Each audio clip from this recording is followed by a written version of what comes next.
कि ये सिर्फ इंसिडेंटली प्लीज कृष्णा नहीं है, इंटेंशनली प्लीज कृष्णा है। मतलब समझ गए, गलती से भी भगवान खुश हो जाते हैं ना कभी कभी। कभी कोई ना जाने हुए किसी मंदिर में दर्शन कर लेता है, परिक्रम कर लेता है, तो पता भी नहीं है, कोई लेके जाता है, लेकिन भगवान खुश हो जाते हैं। वो उसको शुद्ध भक्ति नहीं बोलेंगे।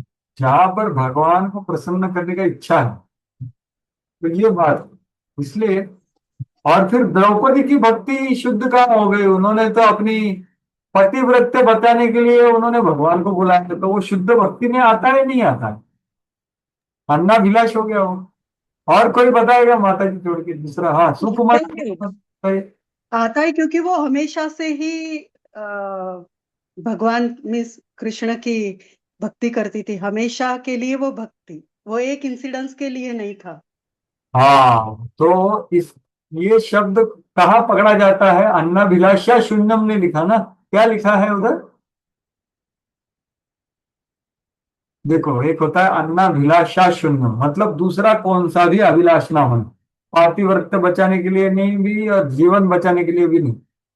लेकिन अन्नाभिलाषा शून्यम बोला है क्या उधर? क्या क्या बोला है? देखिए क्या बोला है। अन्ना अन्य विलासिता शून्य। अन्य अन्नाभिलाषिता, तो इता प्रत्यय लगा है ना, इता, तो इता का अर्थ क्या है? क्या अर्थ है, बताइए। मतलब अपने लिए प्रभु जी, मतलब वो कुछ कर रहे हैं, अगर उनका मोटिव भी है अपने को बचाने का, लेकिन वो किस लिए कर रहे हैं? ताकि वो भगवान की सेवा कर सके जाकर बाद में भी, हाँ, इसीलिए लगा है। बिल्कुल बिल्कुल सही। तो उनका, जब वो समझो फिसल के गिर रहा है कोई, या कोई पहाड़ से गिर रहा है, वो भगवान को बुला रहा है, लेकिन वो क्यों पुकार रहा है? तो बचेगा तो भक्ति करना चाहता है। तो इसलिए द्रौपदी का भगवान श्री कृष्ण को पातिव्रत्य के लिए बुलाना, ये शुद्ध भक्ति है, क्योंकि अन्नाभिलाषिता शून्य, अन्नाभिलाषा शून्य नहीं, क्योंकि 24 घंटा वो भगवान की खुशी के लिए ही इच्छा रखती है और प्रयास करती है। तो जब किसी बहुत क्या बोलते इमरजेंसी सिचुएशन में, आपद, आपदा में बहुत बड़ी आपदा है जहां पर आदमी का जीवन, या किसी को कैंसर हो गया है और वो अभी, तो तब भी हम भगवान को प्रार्थना करते हैं ना, तो उसको मिश्र भक्ति नहीं किया जाए। ठीक है, इसलिए अन्नाभिलाषिता शून्यम बोला। ठीक है। हाँ, श्यामा कांति माता जी, आपने क्या हाथ पर किया है, बताइए। हाँ प्रभु जी, मैं ये बोल रही थी कि ऐसे सुना है, पढ़ा तो नहीं है महाभारत, कि द्रौपदी ट्राई टू कॉल, मतलब बाकी लोगों को भी मदद के लिए उन्होंने सब देखा कि मुझे ये मदद कर दे, अभीष्म पितामह ये वो, फिर जब हार गई तो उन्होंने कृष्ण को याद किया। तो प्रभु जी इसको कैसे समझे कि मतलब एंड वही में तो उन्होंने को वो वही तो किया मैं ना। बता रहा हूँ कि उसके लिए कृष्ण का कुछ संबंध नहीं है। पातिव्रत्य बचाने के लिए पति ने बचाना चाहिए ना, लेकिन पति भी नहीं बचा पा रहा है। पति भी हाँ उधर है, भीष्म द्रोण भी बैठे हुए हैं, वो भी कुछ बोल नहीं रहे।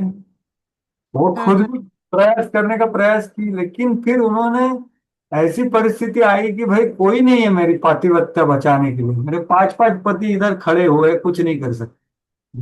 हाँ। तो तब भी उन्होंने भगवान को बुलाया।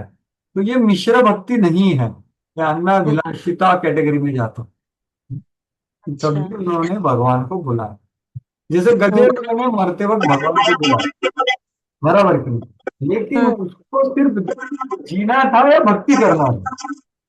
वो पहले ओके। क्या करता था, हाथी अपने फैमिली के साथ बहुत आनंद ले रहा था, पत्नियां थी, बच्चे थे, उनके ऊपर पानी छिड़क रहा था, और फिर सडनली वो मरने लगा, और ये लोग सिर्फ प्रेक्षक थे, कुछ कर नहीं पाए। जैसे पांडव प्रेक्षक थे ना, ऐसे भी यही प्रेक्षक थे। फिर उन्होंने पिछले जन्म में भक्ति किया था, इसलिए उन्होंने किसको बुलाया? 1000 साल बाद, जब उनका शक्ति पूरा खत्म हो गया, वो समझ गए कि अभी मेरे हाथ में कुछ नहीं, तो फिर भगवान को उन्होंने बुलाया तब भी। और बुलाया भी तो उन्होंने सिर्फ जी जान बचाने के लिए नहीं बुलाया भगवान को, कि मेरे को हाथी रहना है और भोग करना, नहीं। वो बोलते, अरे मेरे को ऐसा शरीर दो जिसमें आपकी शुद्ध भक्ति कर सकूं। तो इसलिए उनका जो पुकार है वो भी शुद्ध भक्ति बोल सकते हैं, क्योंकि उनका इच्छा शुद्ध भक्ति का है। वो बोलते हैं कि हाथी के जन्म मेरे को, ये सिर्फ हाथी का जन्म, मेरे को हाथी का देह को बचाने का इच्छा नहीं है, मुझे ऐसा देह दीजिए जहां पर मैं आपका हमेशा भक्ति कर सकूं। तो ये ऐसा समझ सकते हैं गजेंद्र का।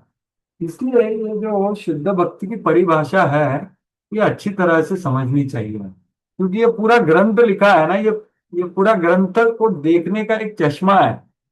ये पूरा ग्रंथ ये श्लोक से देखना है, ये श्लोक कैसे आचरण में लाना है, कैसे हमें आत्मनिरीक्षण करना है, हमारे इरादे क्या है, हमारा विधि क्या है, हम किसके लिए कर रहे हैं, ये हमें विचार करना चाहिए। इसलिए ये परिभाषा बहुत महत्वपूर्ण है, जिसका हमने विस्तार से चर्चा किया पिछली बार। और प्रभुपाद जी ने कितने सुंदरता से एक एक शब्द को बताया था। तो यहाँ पर देखिए सबसे पहले वो ये बताते हैं, तो आपके सामने अभी प्रस्तुत है, जिसके हमने काफी चर्चा किया है, तो मैं अभी वापस वो चर्चा नहीं करूंगा। ये अन्नाभिलाष मतलब क्या, भौतिक लाभ या इंद्रिय तृप्ति की आकांक्षाओं से मुक्त। और ज्ञान कर्मादि अनावृत मतलब सकाम कर्म तथा दार्शनिक चिंतन द्वारा अनुशीलित नहीं होती, क्योंकि ये आकांक्षा है उसमें जाती है। ये विधि में मिश्रण है, ये प्रयोजन में मिश्रण है। अन्नाभिलाषिता शून्यम ये प्रयोजन में मिश्रण है, और ज्ञान कर्मादि अनावृतम है विधि में मिश्रण। अहेतु की अप्रति। तो शुद्ध भक्त ऐसे सर्वथा मुक्त होने चाहिए। तो अनुशीलन का अर्थ हमने बताया कि अनुशीलन सिर्फ अंदर अंदर नहीं होता है, वो क्रियाशीलता होता है। और फिर उसमें प्रवृत्त्यात्मक है, निवृत्त्यात्मक है, और फिर उसमें थिंकिंग फीलिंग विलिंग। इस प्रकार हमने अपने मानसिक कार्यों में सदा कृष्ण का चिंतन करने का प्रयास करना चाहिए, और महान आचार्यों तथा अपने गुरु के पद चिन्ह का अनुसरण करते हुए कृष्ण को प्रसन्न करने की योजना बनाए। ये दोनों चीज होना चाहिए। तो ये मानसिक अनुशीलन हो गया, मतलब क्या, अंदर का बात हो गया। अंदर की बात मतलब थिंकिंग फीलिंग और विलिंग। और फिर क्रियाशीलता क्या होनी चाहिए, शरीर के द्वारा संपन्न होने वाले कृष्ण भावना भावित कार्य गुरु के निर्देशन में करना। अपने आप को आज मन गलत लग गया, मैं आज धाम को चला जाता हूँ, 64 माला करूंगा, और कल मैं 16 करूंगा, परसों 32 करूंगा। मन गढ़ंत भक्ति नहीं होती। गुरु के निर्देशन में जो संपन्न होने वाले कार्य है शरीर के द्वारा, मैं इनको लगा तभी मैं विग्रह का सेवा करता हूँ, नहीं, वो नहीं। श्रद्धा पूर्वक और गुरु के निर्देशन में हमारा शरीर द्वारा इंद्रिय जब हम लगाते हैं, तो वो है क्रिया रूप का अनुशीलन। तो अनुशीलन के ये दो प्रकार हो गए। कार्यों से कृष्ण से संबंधित होना चाहिए, मन में सोचना चाहिए, तो इसलिए फिर वो पूरा कार्य आध्यात्मिक हो जाता है, क्योंकि वो अंतरंग शक्ति के आश्रय के अंदर जाता है। उसका हमने चर्चा किया, आगे आप देख रहे हो सामने। इस तरह कृष्ण भावनामृत का सारा प्रभाव क्षेत्र साक्षात आध्यात्मिक शक्ति कृष्ण तथा गुरु के अधीन है। इसे भौतिक जगत से कुछ भी लेना देना नहीं है। तो आप बुक डिस्ट्रीब्यूशन कर रहे हैं या कुछ उपजीविका के लिए कर रहे हैं, लेकिन सभी गुरु के निर्देशन में है, तो वो भी, अगर आप भगवान की प्रसन्नता के लिए कर रहे हो तो वो भी शुद्ध भक्ति, लेकिन उसमें उतना श्रद्धा होना चाहिए। फिर कृष्ण अनुशीलन में कृष्ण का अर्थ क्या है, सभी उनके अवतार और उनके परिकर और उनके भक्त, ये भी आप, ये कृष्ण है। और अनुकूल्य होना चाहिए, हम हमसे जैसा प्रतिकूल कृष्ण अनुशीलन, इसको शुद्ध भक्ति नहीं कहा जाए। तो ऐसा हमने इसका चर्चा की। तो कृष्ण भावनामृत समझने का ये सार है।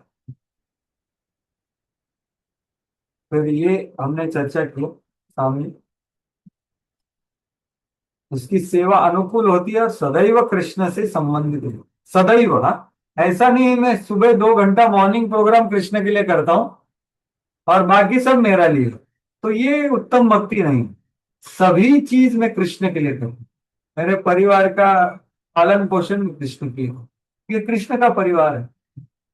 तो ये है, तो ये गुरु के निर्देशन। तो ये सब हमने चर्चा किया। ये ज्ञान कर्मादि अनावृतम मैंने श्राद्ध का बताया आपको। तो यहाँ तक हमने चर्चा की।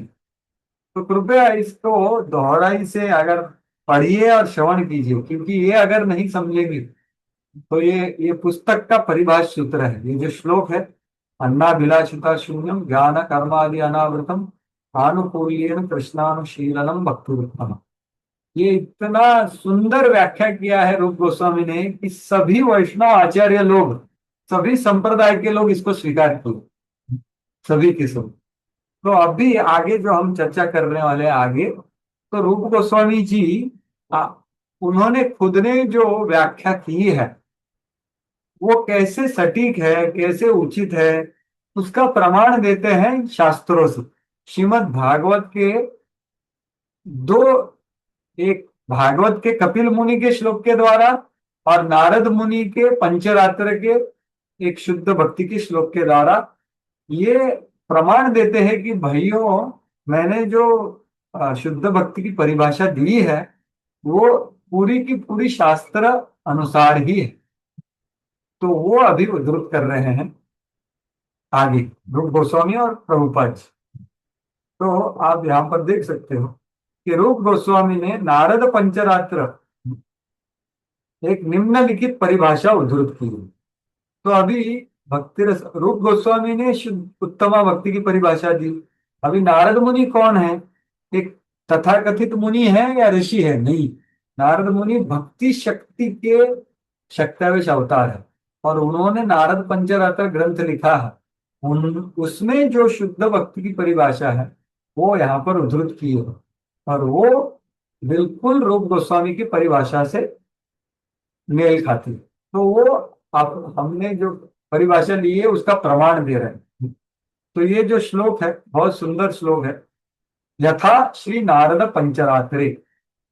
तो आप सब लोग मेरे पीछे दोहरा सकते हैं, लेकिन अनम्यूट करने का जरूरत नहीं, म्यूट ही रखिए। सर्वोपाधि विनिर्मुक्तम सर्वोपाधि विनिर्मुक्तम् तत्परत्वेन निर्मलम तत्परतेन निर्मलम् ऋषिकेण ऋषिकेश ऋषिकेन ऋषिकेश सेवनम भक्तिरुच्यते। सेवनं भक्तिरुच्यते। तो अभी ये पढ़िए भाषांतर, ये जो लिखा हुआ है पीले में जो है वो पढ़ी। मनुष्य को समस्त उपाधियों से मुक्त होना चाहिए और कृष्ण भाव में द्वारा समस्त भौतिक कलमश से शुद्ध हो जाना चाहिए। उसे फिर से अपनी शुद्ध पहचान प्राप्त करनी चाहिए, जिसमें वो अपनी इंद्रियों को इंद्रियों के स्वामी की सेवा में लगा सके।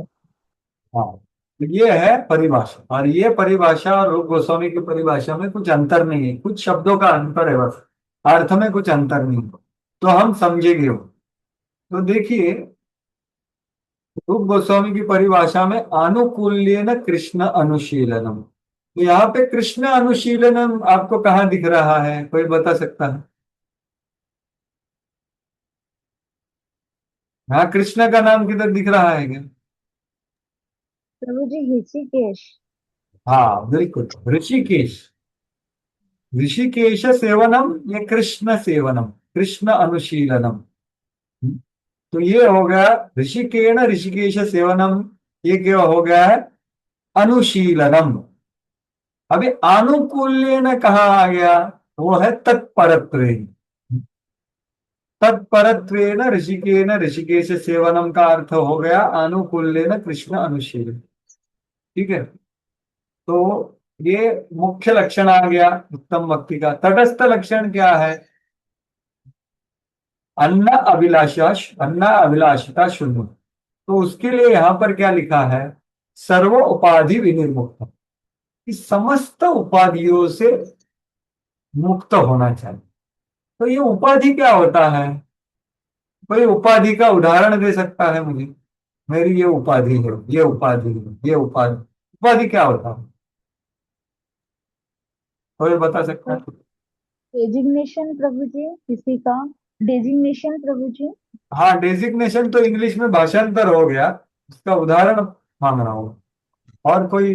जैसे प्रिंसिपल हो, हेड मास्टर है, ये एक डेजिग्नेशन है प्रभु जी। हाँ, किसी स्कूल में कोई प्रिंसिपल है कि भाई मैं प्रिंसिपल हूँ, ये एक उपाधि हो गया। और कौन सा उपाधि?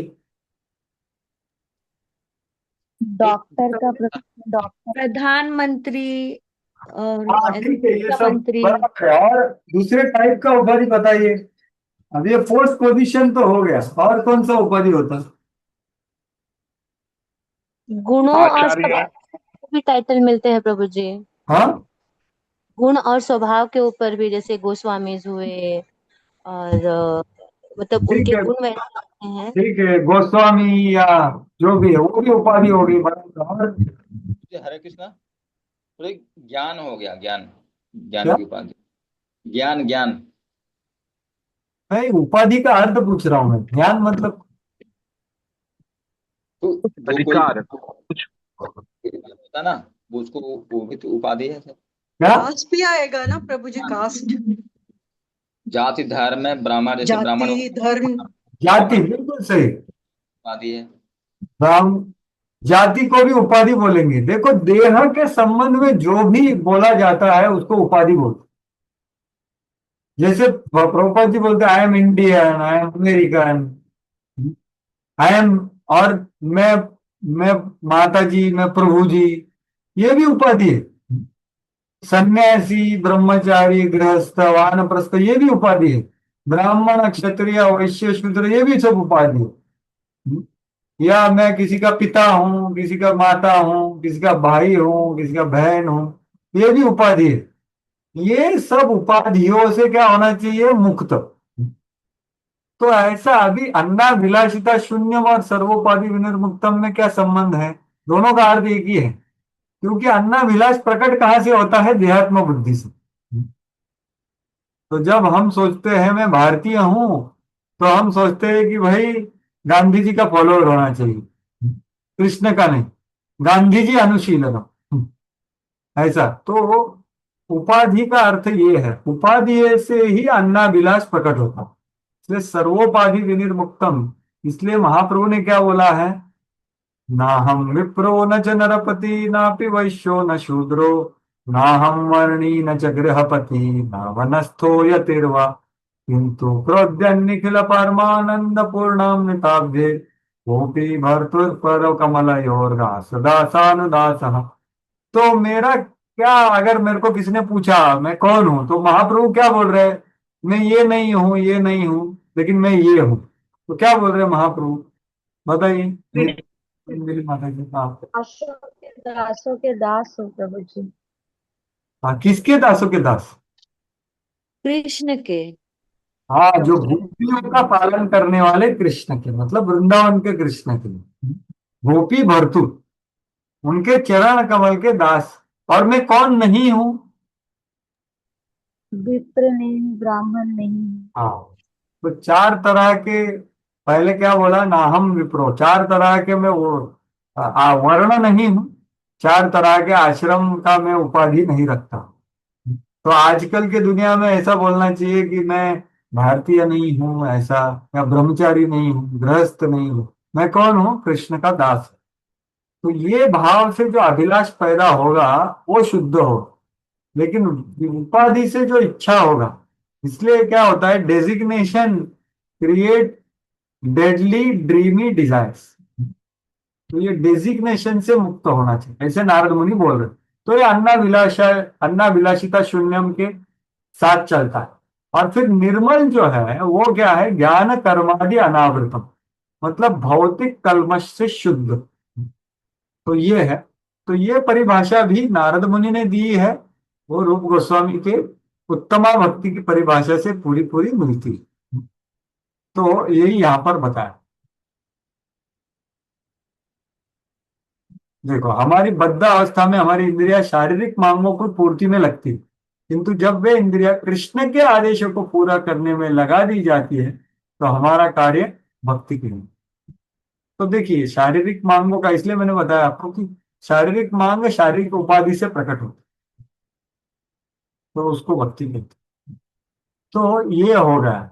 इसलिए प्रभुपाद जी उसका ही वर्णन कर रहे हैं जिसका हमने चर्चा की। जब तक मनुष्य अपने किसी एक परिवार, किसी समाज या किसी व्यक्ति से कि मैं ये समाज का हूं, कोई ब्राह्मण समाज का है उसका नेता बनता है, कोई बोलता है एक क्षत्रिय हजार क्षत्रिय, कोई बोलते कम्युनिज्म में वो, तो किसी समाज, किसी परिवार या किसी व्यक्ति से संबंधित है तब तक उसे उपाधि से आवृत कहा जाए। तो इसका विस्तार से हमने चर्चा की। किंतु जब उसे पूर्णतः ज्ञान होता है कि वो किसी परिवार, समाज या देश से नहीं अपितु कृष्ण से नित्य संबंधित है, तभी उसे अनुभूति होती है कि उसने अपनी शक्ति का संप्रयोग तथाकथित परिवार, समाज या देश के हित में न करके कृष्ण के लिए करना चाहिए। तो ये देखो, उसका उपाधि उसको स्पष्ट हो गया ना कि उसका वास्तविक उपाधि क्या है, गोपी भर्तु पदकर्ण दासन। और ये भौतिक उपाधि मेरा उपाधि नहीं। तो उसका क्रियाशीलता, उसका शक्ति कहाँ इस्तेमाल होगा, भगवान की सेवा। लेकिन इसका अर्थ ऐसा नहीं है कि वो परिवार को छोड़ देगा, परिवार का दुर्लक्ष्य करेगा, अपने कर्तव्यों को भी लात मार देगा। ऐसी बात नहीं है। गुरु ऐसे कभी नहीं बोलेंगे आपको कि सबको लात मार के आ जाओ। गुरु भी क्या बोलेंगे, आप आपका कर्तव्य का पालन, जैसे अर्जुन को बोले भगवान ने। तो इसलिए ये गुरु के आदेशानुसार करना बहुत जरूरी है। यही उद्देश्य की शुद्धता। देखो, और कृष्ण भावनामृत में शुद्ध भक्ति का पद भी है। देखिए, ये उद्देश्य की शुद्धता, ये पहली चीज होती है। और फिर हम ये शुद्ध भक्ति के पद पर पहुंचते हैं, platform of devotional service, platform of pure devotion. Platform पे आप गए हो ना, प्लेटफॉर्म मतलब क्या, जहां पर आप कुछ देर रहते हो और फिर ट्रेन पकड़ते हो ना। तो ये शुद्ध भक्ति के पद पर पहुंचने के लिए ऐसा शुद्ध उद्देश्य जरूरी है। नहीं तो हम भक्ति कर रहे हैं वो व्याभिचारी भक्ति। जैसे अभी कल यहाँ पर परम पूज्य भक्ति आश्रय वैष्णव महाराज बता रहे थे कि व्याभिचारी भक्ति और अव्याभिचारी भक्ति में क्या अंतर है, बस यही अंतर। व्याभिचारी भक्ति मतलब हम कृष्ण को वह भी भजन उद्देश्य रखते हैं, बाकी सबका भी उद्देश्य है, ये व्याभिचार हो। अव्याभिचारी भक्ति से ही हम शुद्ध भक्ति के स्तर पे, पद पे पहुंच सकते। महाराज बोल रहे थे कि तीन गुणों के परे कैसे जाएंगे जब हम अव्याभिचारी भक्ति करें। वो क्या श्लोक उन्होंने उद्धृत किया, 14 प्रभुपाद जी ने उद्धृत किया हमसे। मई क्या, माम च यो अव्याभिचारेण भक्ति योगेन सेवते सगुणान समतीत्येतान ब्रह्म भूयाय कल्पते। तो प्रिय भक्तों, ये जानिए कि हम लोग जो समझने का प्रयास कर रहे हैं और जो आचरण करने वाले हैं वो तीन गुणों के परे हैं। लेकिन वो क्या है वो समझना जरूरी है, फिर हम वैसा उद्देश्य रखें। तो ये उद्देश्य की शुद्धता बहुत जरूरी। अगर उद्देश्य की शुद्धता है तो हम शुद्ध भक्ति के पद पर है। नहीं तो कभी उद्देश्य में मिशन आता है, नीचे आ जाते, फिर वापस चले जाते, ऐसा। तो ये परिभाषा एक हो गई। अभी रूप गोस्वामी भागवतम से उद्धृत करके बताते हैं कि भाई मैं जो बता रहा हूं ये कपिल मुनि ने भी बताया।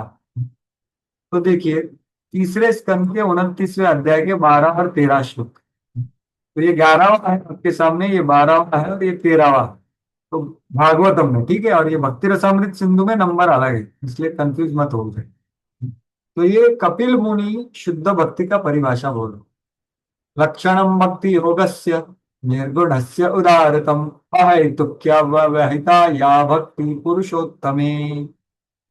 हाँ, तो इसका अर्थ क्या है ये यहाँ पर दिया कि अहेतुकी मतलब दूसरा कौन सा भी हेतु नहीं है भगवान की सेवा करने का, प्रसन्नता छोड़।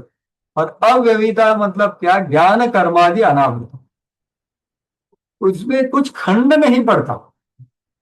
हेतु में विषण नहीं है और 24 घंटे में खंड नहीं पड़ता। अव्यवहिता मतलब खंड नहीं। तो ये भक्ति पुरुषोत्तम, इसको ही निर्गुण भक्ति कहा गया। ये निर्गुण भक्ति का लक्षण है। निर्गुणस्य भक्ति योगस्य लक्षणम क्या है, अहेतुकी अप्रतिहता जो पुरुषोत्तम में की जाती है भक्ति। और ऐसा भक्त का क्या भाव होता है, वो बोलते हैं कि वो अगर मैं उनके पास जाता हूँ, कबीर मुनि बोलते हैं, और मैं उनको बोलता हूँ भाई आप वैकुंठ की प्राप्ति कर लो, वो बोलते हैं भाई सेवा है तो या तो ही मैं आऊंगा, नहीं तो मैं नहीं आऊंगा। ये श्लोक उद्धृत कर रहे, सालोक्य सारष्टि सामीप्य सारूप्य एकत्वमप्युत दीयमानं न गृह्णन्ति विना मेत्सेवनं जनाः।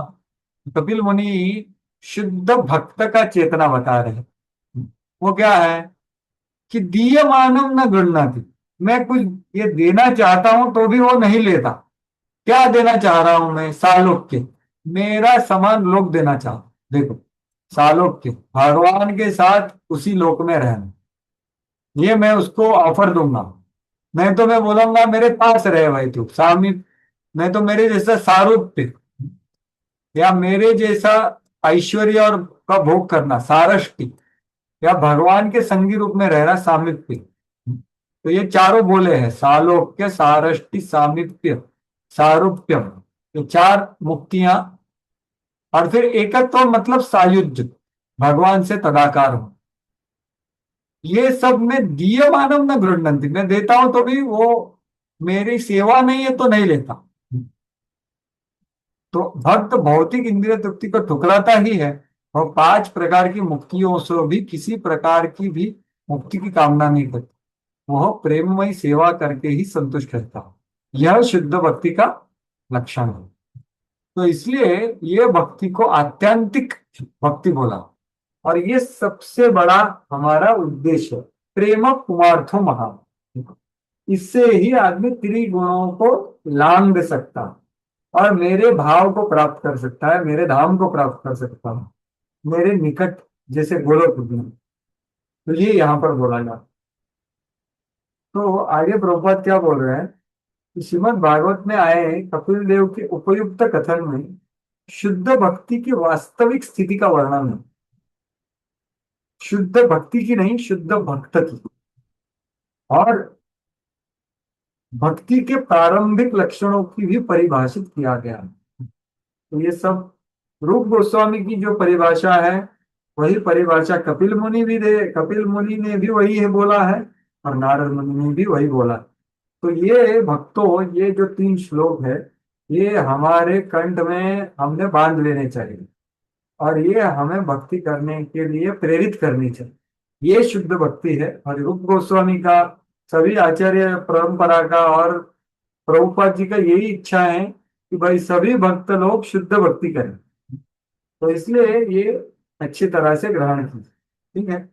तो ये महत्वपूर्ण चीज हो गया। अभी पहले अध्याय में हम जाएंगे।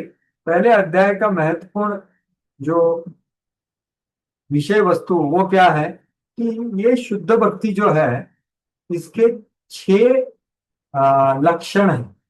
जब कोई भक्त ये चालू करता है ना, तो उसको क्या अनुभव होता है, वो 6 अनुभव उन्होंने दिए हैं, 6 लक्षण दिए। देखो, लक्ष्यति अनेन इति लक्षण, मतलब जिसको देखा जा सकता है उसको लक्षण बोलते हैं। तो कोई आदमी शुद्ध भक्ति कर रहा है या नहीं, ये कैसे पता चलेगा? ये 6 लक्षणों से पता चलेगा। तो ये आगे का विषय है जो बहुत महत्वपूर्ण है, तो उसको अच्छी तरह से ग्रहण करें। तो भक्ति के अन्य लक्षणों का वर्णन श्री रूप गोस्वामी ने विभिन्न शास्त्रों के साक्ष्य समेत किया। तो वो लक्षण खुद लिखे हैं, लेकिन सब लक्षणों के शास्त्रोक्त प्रमाण दे करके, साक्षी दे करके लिखे। उनके अनुसार शुद्ध भक्ति के 6 लक्षण को निम्नलिखित है।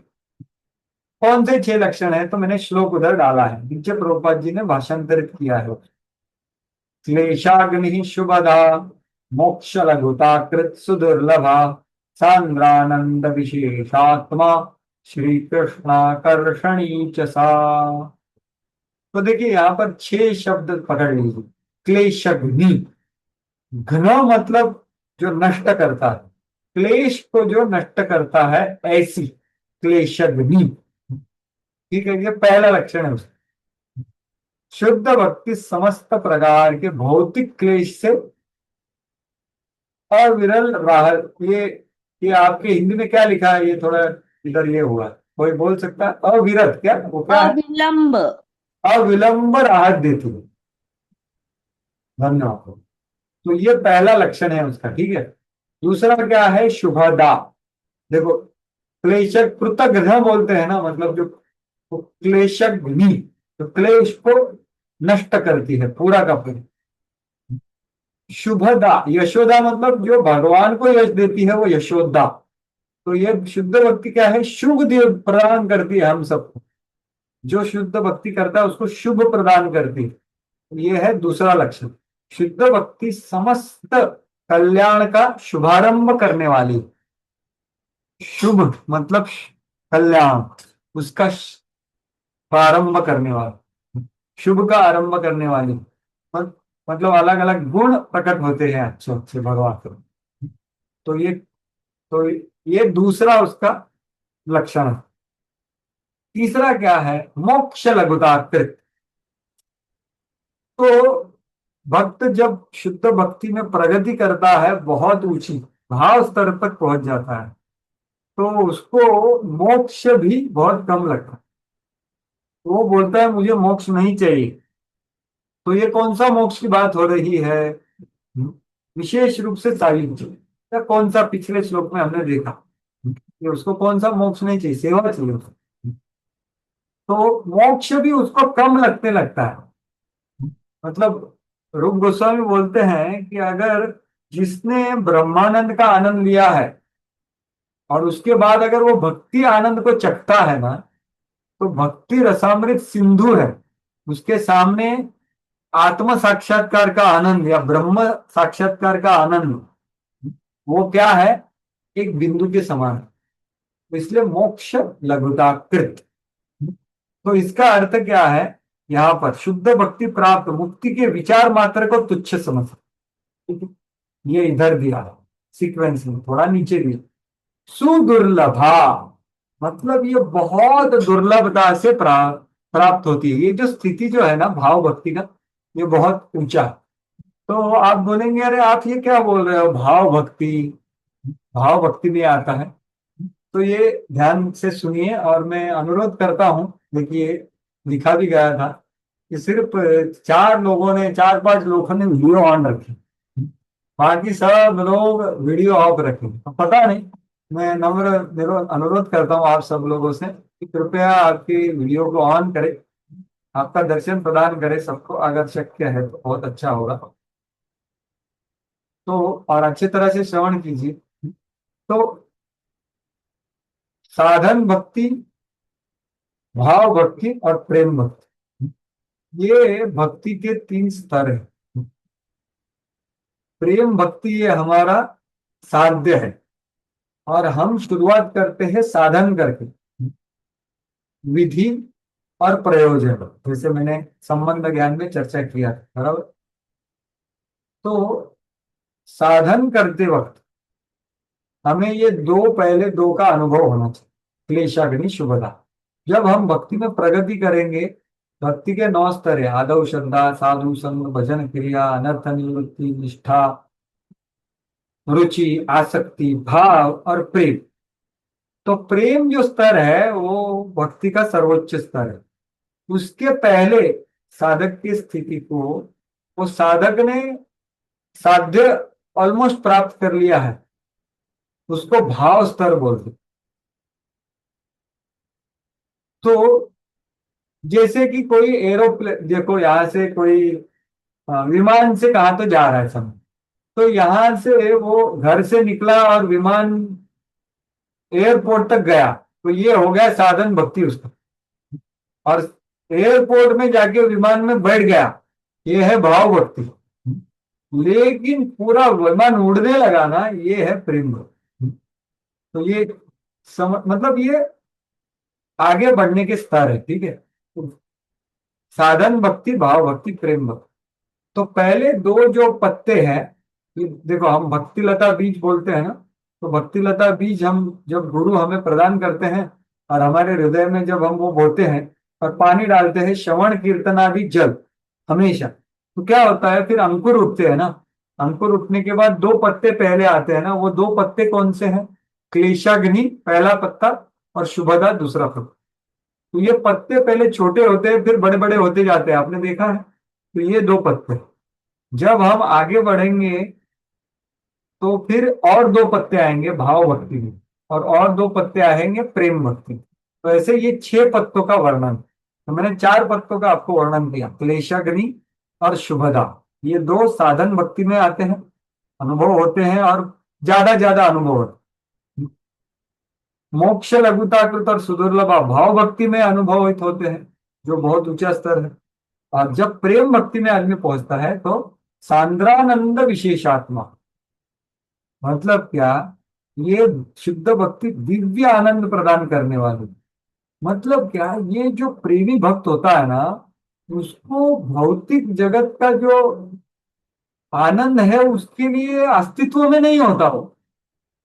मतलब देखिए, हमारे जैसे साधक भक्त अगर कुछ भौतिक कुछ आनंद का देखते हैं तो उसको लगता है उसमें कुछ है, हालांकि पता चलता है कि गलत है। लेकिन जो प्रेमी भक्त है ना, वो इतना भगवान के साथ आनंद का अनुभव करता है कि उसको बाकी कुछ आनंद दिखता ही नहीं।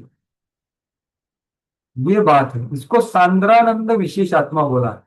ये बहुत गाढ़ा आनंद है। इसका वर्णन किया है कि जैसे आप पानी डालते हो, देखो पानी, आप गैलरी से नीचे पानी डालोगे ना, तो पानी कैसा गिरता है, उसमें बहुत सारे बुलबुले दिखेंगे, बराबर की। लेकिन आप अगर मध को डालोगे, मध, मध को क्या बोलेंगे आप, मध ही बोलते हैं, शहद, शहद। शहद। शहद अगर ऊपर से नीचे डालोगे तो उसका जो धारा होता है ना, उसमें बुलबुले दिखते क्या आपको? नहीं होते, वो एकदम ऐसा धारा हो। तो वैसा उनका आनंद है। तो दिव्य आनंद प्रदान करने वाला। और सबसे ऊंचा स्तर क्या है? श्री कृष्णा कर्चणिच सा। तो ये जो प्रेम भक्ति है ना, वो कृष्ण को आकर्षित करती है, और कृष्ण वो आदमी के नियंत्रण के अंदर चले जाते हैं। कृष्ण को आकर्षित करती है, जो सर्वाकर्षक कृष्ण है उसको ऐसी प्रेम भक्ति आकर्षित करती है। हमारे हृदय सदा गोविंद विश्राम। तो गोविंद ऐसे भक्तों के हृदय में जाके विश्राम करते। तो ये प्रेम भक्ति, तो ये 6 लक्षण है, साधन भक्ति, भाव भक्ति और प्रेम भक्ति। तो इसका विस्तार से वर्णन है आगे एक एक करके। कृष्ण सर्व आकर्षक है, किंतु शुद्ध भक्ति उन्हें भी आकृष्ट करती है। इसका अर्थ यह हुआ कि शुद्ध भक्ति साक्षात कृष्ण से दिव्य रूप में अधिक बल वाली है। देखिए, कृष्ण से अधिक बलवान कोई है क्या? वो है ये भक्ति, ये अंतरंग शक्ति है। इसलिए श्रीमती राधा रानी, मदन मोहन तो भगवान है, मदन मोहन मोहिनी कौन है? श्रीमती राधा रानी, अंतरंग शक्ति।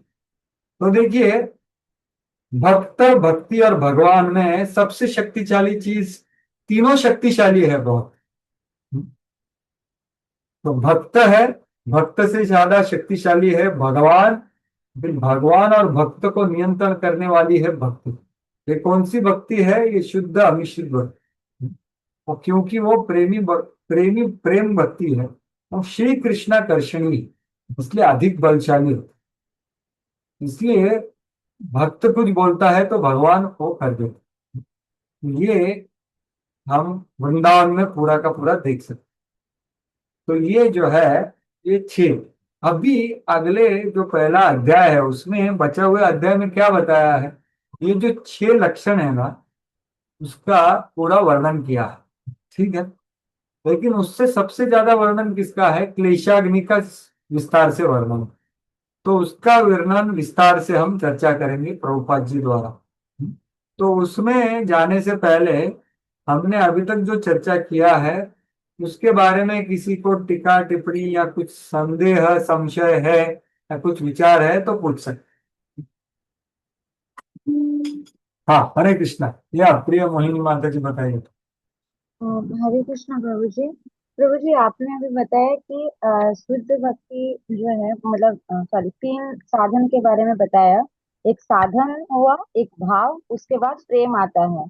तो प्रभु जी, तीनों का आपने एक बताया ना कि एक साधन भक्ति में क्या है, भाव में प्रेम का संबंध होता है, कुछ तो आपने बताया था पहले भी प्रभु जी, उसको थोड़ा रिपीट कर सकते हैं क्या? रिपीट करना है क्या? हाँ प्रभु जी, आपने हाँ, वो ठीक बताया था कि साधन है। भाव भक्ति, साधन भक्ति, भाव भक्ति और प्रेम भक्ति। तो किसका किस तरह से कनेक्शन है प्रभु जी? साधन भक्ति में आपने बोला जो हमें मतलब फील करना चाहिए, जो हम करते आ रहे हैं वो सब चीज को हमें अनुभव करना चाहिए। और भाव भक्ति में बोले मोक्ष, वो बोले। लेकिन और एक बात बताए थे आपने पहले भी, जैसे आपने बोला कि पहले हमने चर्चा किया था कि साधन भक्ति, भाव भक्ति और प्रेम भक्ति, उसमें कौन सा प्रयोजन है।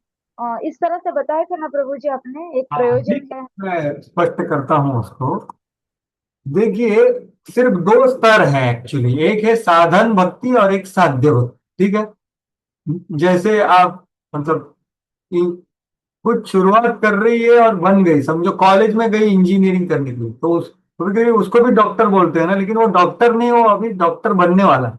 तो भी अच्छे डॉक्टर उसको डॉक्टर बोलते हैं ना, डॉक्टर जी आइए, वो फर्स्ट ईयर सेकंड ईयर में है अभी तक, तो भी उसको डॉक्टर बोला जाता है, हालांकि वो डॉक्टर बना नहीं है अभी, लेकिन डॉक्टर बनने का साधन कर रहा है, पढ़ाई कर रहा है, एग्जाम दे रहा है, प्रैक्टिकल कर रहा है, ठीक है। तो वैसा एक साधन साधक होता है।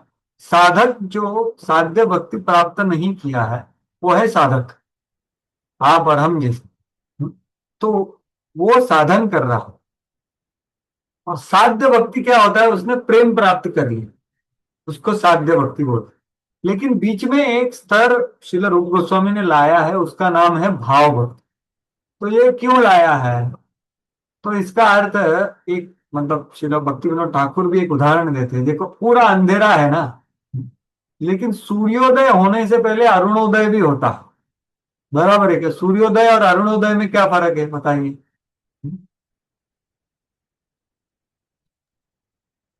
क्या फर्क है? और सूर्य उदय तो मतलब जब होते हैं तब पूरा रोशनी हो जाता है, एकदम पूरा दिखता है। लेकिन उसके पहले जस्ट जो होता है तब थोड़ा धुंधला धुंधला सा दिखाई देता है, मतलब साफ नहीं रहता। बिल्कुल, हरे देखो कृष्ण प्रभु सूर्य जी, को, दंडवत प्रणाम। सूर्य को देख सकते हो, ठीक है हरे ना। कृष्ण प्रभु जी। लेकिन अरुणोदय मतलब सूर्य का जो ड्राइवर है ना रथ का, देखो सूर्य एक बहुत बड़े रथ पे चलता है, तो पहले उसका ड्राइवर आता है, बाद में सूर्य आता है। अरुण ये उसका ड्राइवर है। तो तब भी देखो, सूर्योदय होने से पहले ही उजाला छा जाता है ना। तो सूर्योदय हुआ क्या? नहीं हुआ, लेकिन अंधेरा चला गया, लेकिन सूर्योदय भी नहीं हुआ। ऐसा जो डॉन का स्थिति, उसको क्या बोलते हैं हिंदी में, मतलब जो ना साध्य भक्ति है ना पूरी साधन भक्ति है, दोनों का मिश्रण है, एक उसको भाव साथ भक्ति बोलो, ठीक है। उसको क्या बोलते हैं? डॉन संज्ञा, हम पैसे संज्ञा जो होती है। तो ये भाव भक्ति है, जहां पर प्राय अनर्थ नष्ट हो गए हैं, अपराध पूरे नष्ट नहीं हो। तो मतलब सूर्य किरण का पहला किरण उन्होंने प्राप्त किया है, ऐसे रूप गोस्वामी उसका व्याख्या करते हैं। 17वें अध्याय में हम देखेंगे सूर्यांशु भाग, एक किरण। तो ये है भाव भक्ति। तो वास्तविकता दो ही है, एक साधन भक्ति है, साध्य भक्ति। लेकिन साध्य भक्ति की शुरुआत की चीज को भाव भक्ति बोलते हैं, क्योंकि उसके कुछ अलग लक्षण भी है, और वो दो लक्षण यहाँ पर प्रस्तुत किए हैं। तो ये, तो साधक कौन है? आदव श्रद्धा, साधु संग, भजन क्रिया, अनर्थ निवृत्ति, निष्ठा, रुचि, आसक्ति, ये पूरे जब सो ये सभी स्तर ये साधक है। और फिर भाव प्राप्त करेगा तो फिर वो भाव भक्त है, और प्रेम प्राप्त करेगा तो वो साध्य भक्त होगा। तो अभी ये स्पष्ट है कि? हाँ प्रभु जी, हाँ। अभी इसको- और किसी का कुछ है, हमने जो चर्चा किया उसके बारे में?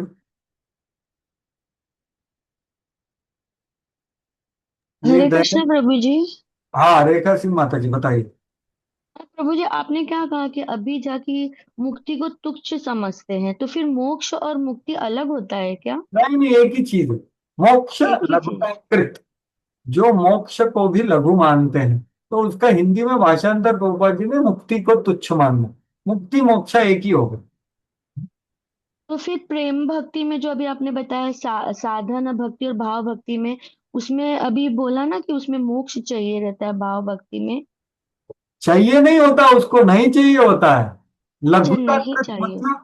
मतलब भाव भक्ति में इतना वो अनुभव कर रहा है, वो बोलेगा मुझे मोक्ष नहीं चाहिए, मोक्ष लघुताकृत, मोक्ष का आनंद बहुत तुच्छ है मेरे लिए। ये अच्छा, बात। ओके। ठीक है प्रभु जी। ठीक है। तो प्राय जैसे सरलता के लिए यहाँ पर मैं ऊपर नीचे करता हूँ थोड़ा, जिससे आपको स्पष्ट हो जाएगा।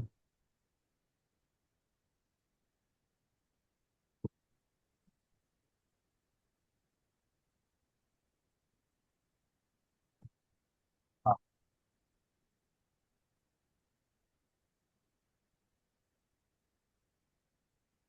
हाँ, तो देखिए, ये दो दो जो लक्षण है ना, तो ये साधन भक्ति में प्राप्त होते हैं, अनुभव होते हैं और बढ़ते रहते हैं।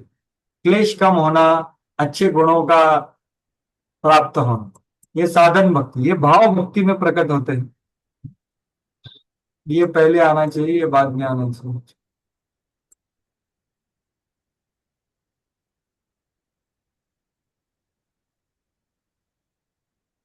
मोक्ष लघुता सिद्धो लाभ, ये भाव भक्ति के लक्षण है।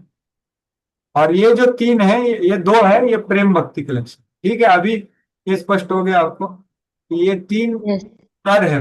जैसे हम देखो भक्ति में आगे बढ़ रहे हैं, मतलब हम ये प्रवास कर रहे हैं ना। जैसे मैंने बताया, शायद इधर बताया कि प्रवास मतलब क्या, हम प्रयोजन जाने हैं, विधि को जाने हैं, संबंध को जानते हैं और शुद्ध भक्ति कर रहे हैं। तो ये जो रास्ता है ना, ये रास्ते पे जाते वक्त हमको बहुत सारे स्टेशन लगेंगे। तो ये सब स्टेशन है। आदो श्रद्धा, साधु संग, भजन क्रिया, अनर्थ निवृत्ति इत्यादि। और फिर भाव स्टेशन आएगा तभी ये ऐसा। और प्रेम मतलब हम पहुंच गए। तो ये भक्ति में प्रगति के अलग अलग लक्षण है। लक्षण मतलब लक्ष्यति अनेन इति लक्षण। तो लक्षण से आदमी को पता चलता है कि हम आगे बढ़ रहे हैं, बराबर की नहीं। तो इसका चर्चा क्यों कर रहे हैं हम लोग, क्योंकि ये लक्षण है। तो ये हमने अपने हृदय में, अपने विचारों में, अपने अनुभव में देखना चाहिए। नहीं तो हाँ, मैंने भी धोती कुर्ता तिलक कंठी धारण किया है, इस्कॉन में हूं, मैं भगवत धाम को प्राप्त हो जाऊंगा। नहीं, लक्षण क्या है, हम क्यों, कौन सा भक्ति कर रहे हैं। अभिचारी भक्ति कर रहे हो या अभिचारी, शुद्ध भक्ति कर रहे हो, मिश्र भक्ति कर रहे हो। वैसा हमें अंततो गत्वा हमें जो प्रयोजन है वो वैसा ही प्राप्त होगा जैसे हम भक्ति कर रहे हैं वैसे। जैसे प्रभुपाद जी एक बार बोले कि प्राय बहुत सारे हमारे इस्कॉन के अनुयायी देवता लोगों में जाएंगे। ऐसा प्रभुपाद जी बोले। क्यों? क्योंकि भौतिक इच्छा के साथ भक्ति कर, तो क्या होगा, भक्ति बहुत शक्तिशाली भौतिक इच्छा को पूरा कर देगा। ये बात है। इसलिए ये लक्षण, सबसे पहले लक्षण बता रहे हैं। जैसे लिटमस टेस्ट होता है ना, बैरोमीटर, भाई कितना है मेरा तापमान, ये देखना। तो ये है, ये दूसरों को जज करने के लिए नहीं है, अपने लिए है। तो अभी ये दोनों का विस्तार से वर्णन है, ये दोनों का, ठीक है। अभी उसका वर्णन हम चर्चा करेंगे। बचे हुए जो भी समय है, तो अच्छी तरह से समझने का प्रयास कीजिए, श्रवण कीजिए, ये बहुत महत्वपूर्ण चीज है। तो सबसे पहला लक्षण है भक्ति देवी जो प्रदान हमें करती है, कि ये जो त्रिताप जो है ना, क्लेश, क्लेश को समाप्त कर देती है, क्लेशग्नि। तो ये सबसे पहला, क्लेशघ्नत्वम, भौतिक क्लेश से रहित, राहत, राहत मिलती है आदमी को भौतिक क्लेश। तत्र अस्याह क्लेशघ्नत्वम। तो प्रभुपाद जी, हाँ क्या लिखे हो यहाँ, ये पढ़िए तो मैं अभी किसी को बताऊंगा। हाँ, मथुरा माता जी पढ़ेंगे आप। ये ये जो लिखा है प्रभुपाद जी ने, पढ़िए, दो श्लोकों के बीच में जो लिखा है, पढ़ सकती है। या विद्या माता जी आप पढ़िए,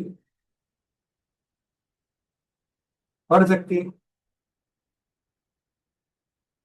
नहीं तो और कोई पढ़िए। हरे कृष्ण। हाँ, मैं पढ़ू प्रभु। और डायनी माता जी पढ़िए। श्रील रूप गोस्वामी कहते हैं कि पाप कर्मों से जो कष्ट उत्पन्न होते हैं वे स्वयं वर्तमान पापों से तथा विगत जीवन में हमारे द्वारा किए गए पापों दोनों ही के कारण होते हैं। सामान्यतः जीव अज्ञान अविद्या के कारण पाप कर्म करता है, किंतु पाप कर्मों के फल से बचने के लिए अज्ञान कोई बहाना नहीं हो सकता। हाँ, तो देखिए, ये जो क्लेश जो जीवात्मा को मिलता है, उसके तीन कारण हैं। क्लेशस्तु त्रिधा, त्रिधा मतलब तीन।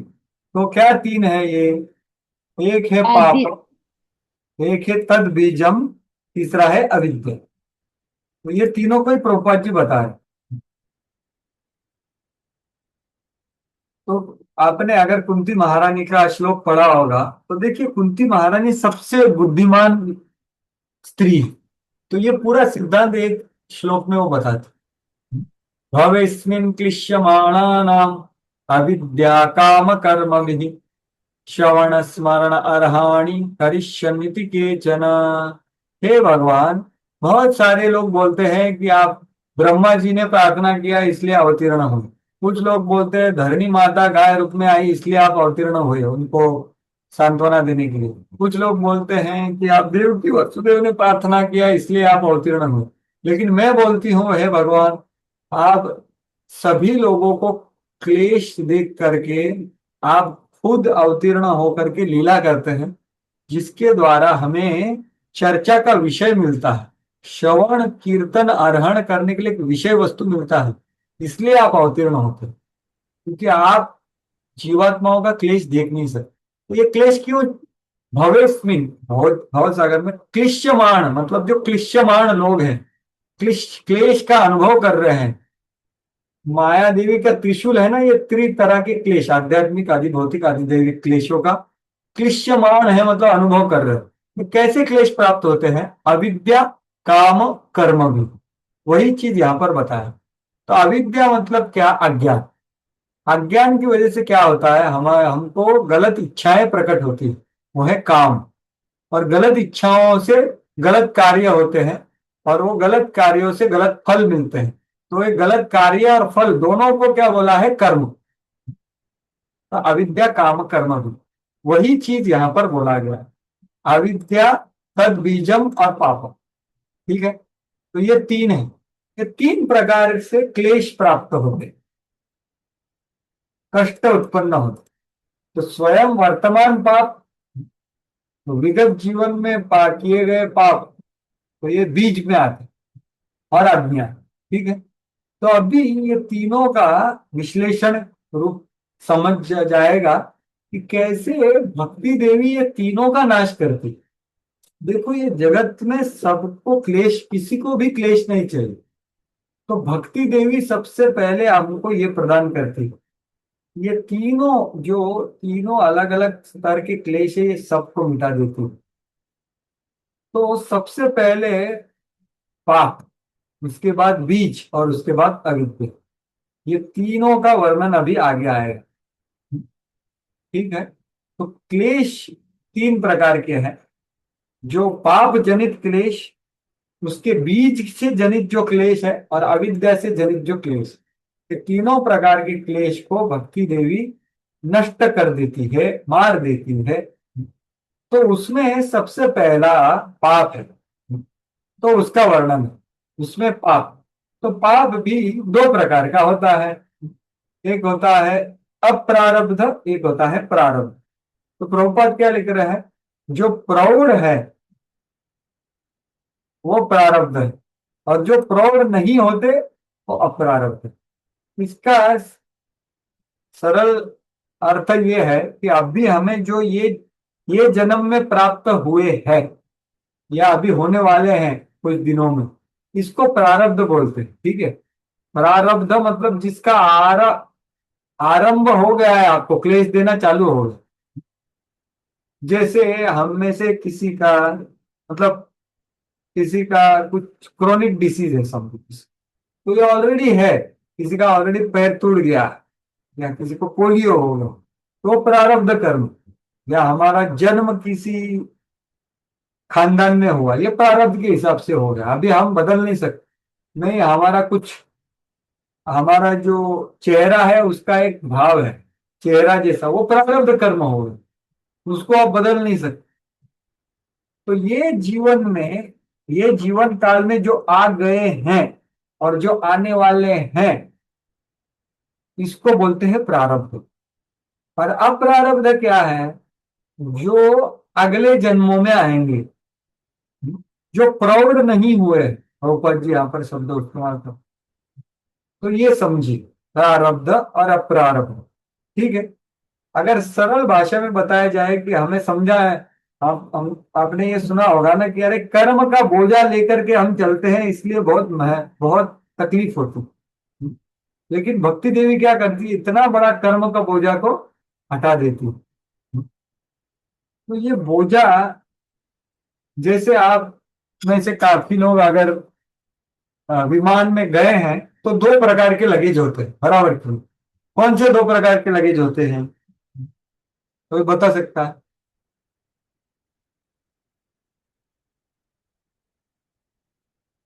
हरी बोल, किसी ने कुछ, कोई गया गया है क्या या सुना है क्या हरे एक कृष्णा प्रभु केबिन? जी। हाँ बोलिए। प्रभु जी, एक केबिन में हम ले जा सकते हैं, एक जो हाँ, अपने साथ नहीं ले जा सकते, जो उसके साथ जाता है एक कार्गो लगेज में में। जाता है और एक केबिन में आपके साथ जाता यस, है बराबर की। Yes, yes, yes. तो जो केबिन मतलब जो आप हवाई जहाज में बैठने के वक्त लेके जा सकते हैं उसको, वो है केबिन में आपके साथ, जो भी चाहिए उसको ले सकते हैं। लेकिन जो कार्गो है वो आपका ही है, लेकिन वो उतरने के बाद मिलेगा आपको। तो ये जो जो कार्गो लगेज है अप्रारब्ध कर्म है, बहुत बड़ा है वो, हजारों करोड़ों जन्मों का पहला हुआ, हमने जो जो भी क्रिया की है उसके सभी फल है उसमें, सभी के सभी। और वो हमारा ही है, हमें लेके जाना पड़ता है वो। और हमारे साथ जो ये देह में आ गया ना, वो है केबिन लगेज, अपने साथ आया है। तो ये एक उदाहरण है। नहीं तो आप चपाती बनाते हो ना, तो चपाती का बहुत बड़ा एक गोला बना दिया और फिर एक चपाती बनाने के लिए एक गोला निकाला उसमें से, तो वो हो गया, ये जन्म के लिए एक गोला निकाला, तो वो उसमें सुख और दुख मिलेंगे हमको, तो वो है प्रारब्ध। और वो पूरा चपाती का गोला अपना ही है, बाद में चपाती बेलना ही है हमको, तो वो है अप्रारब्ध। तो ये दो प्रकार के पाप होते हैं। तो वही प्रभुपाद जी बोल रहे, जो प्रौढ़ है और जो प्रौढ़ नहीं, तो उसका ही वर्णन आगे प्रभुपाद जी कर रहे हैं। तो जैसे वर्तमान में हम जिन पाप कर्मों के कारण भोग रहे हैं वो प्रौढ़ हो, सब पाप कर्म हमारे भीतर संचित है, जिनके लिए हम अभी कष्ट नहीं भोगा है, वो अप्रौढ़ है। उदाहरणार्थ, एक उदाहरण दे रहे कि अभी किसने गुनाह किया है लेकिन पकड़ा नहीं गया, मतलब क्या, गुनाह किया है उसको फल अभी तक मिला नहीं उसको, तो फल मिलेगा मतलब पकड़े जाने वाला है, ईश्वर बंदी बनाया जाएगा, लेकिन उसका क्लेश, उसका जो दुख है उसको अभी तक नहीं हुआ, वो जब पकड़ा जाएगा तब भी उसको क्लेश प्राप्त होगा उसको, तो ये अप्रारब्ध जैसा होगा। इसी प्रकार हमें अपने कतिपय पाप कर्म के द्वारा भविष्य में होने वाले कष्टों की प्रतीक्षा करते हैं, और कुछ ऐसे पाप कर्म हैं जो प्रौढ़ होते हैं जिनके कारण हम इस समय कष्ट भोग रहे हैं। तो इस समय हमारा प्रारब्ध क्या क्या है, बहुत कुछ, जैसे जन्म, ऐश्वर्य, श्रुत, शीभिर, ये सब हमारा प्रारब्ध है। हमारा हमारा शरीर का सुंदरता कैसा है, ये प्रारब्ध है। हमारा जन्म जो खानदान में हुआ है, किसका जन्म सोने के चम्मच में खाते हुए होता है, किसी का जन्म झुग्गी में हो, ये प्रारब्ध है, आ गया अभी वो। ऐश्वर्य, कितना धन है उसके पास, और श्रुत, और कितना वो शिक्षा प्राप्त है, ये सब प्रारब्ध है। ये कुछ उदाहरण दे रहा हूं, ये सब इस प्रकार पाप कर्म एवं तत्जनित कष्टों की श्रृंखला बन जाती है, और बद्ध जीव इन पापों के कारण जन्म जन्मांतर कष्ट उठाता है। देखो यही चलता रहता है। अब भी वो जो है, अब भी वो पहले के पाप का फल भोग रहा है, और अभी कुछ कार्य कर रहा है, उससे फ्यूचर का फल प्राप्त हो गया। ऐसा वो कर्म की जो श्रृंखला है उसमें पूरा का पूरा अटक जाए, ये प्रभुपाद जी बोल रहे। जन्म जन्मांतर कष्ट उठाता रहता है।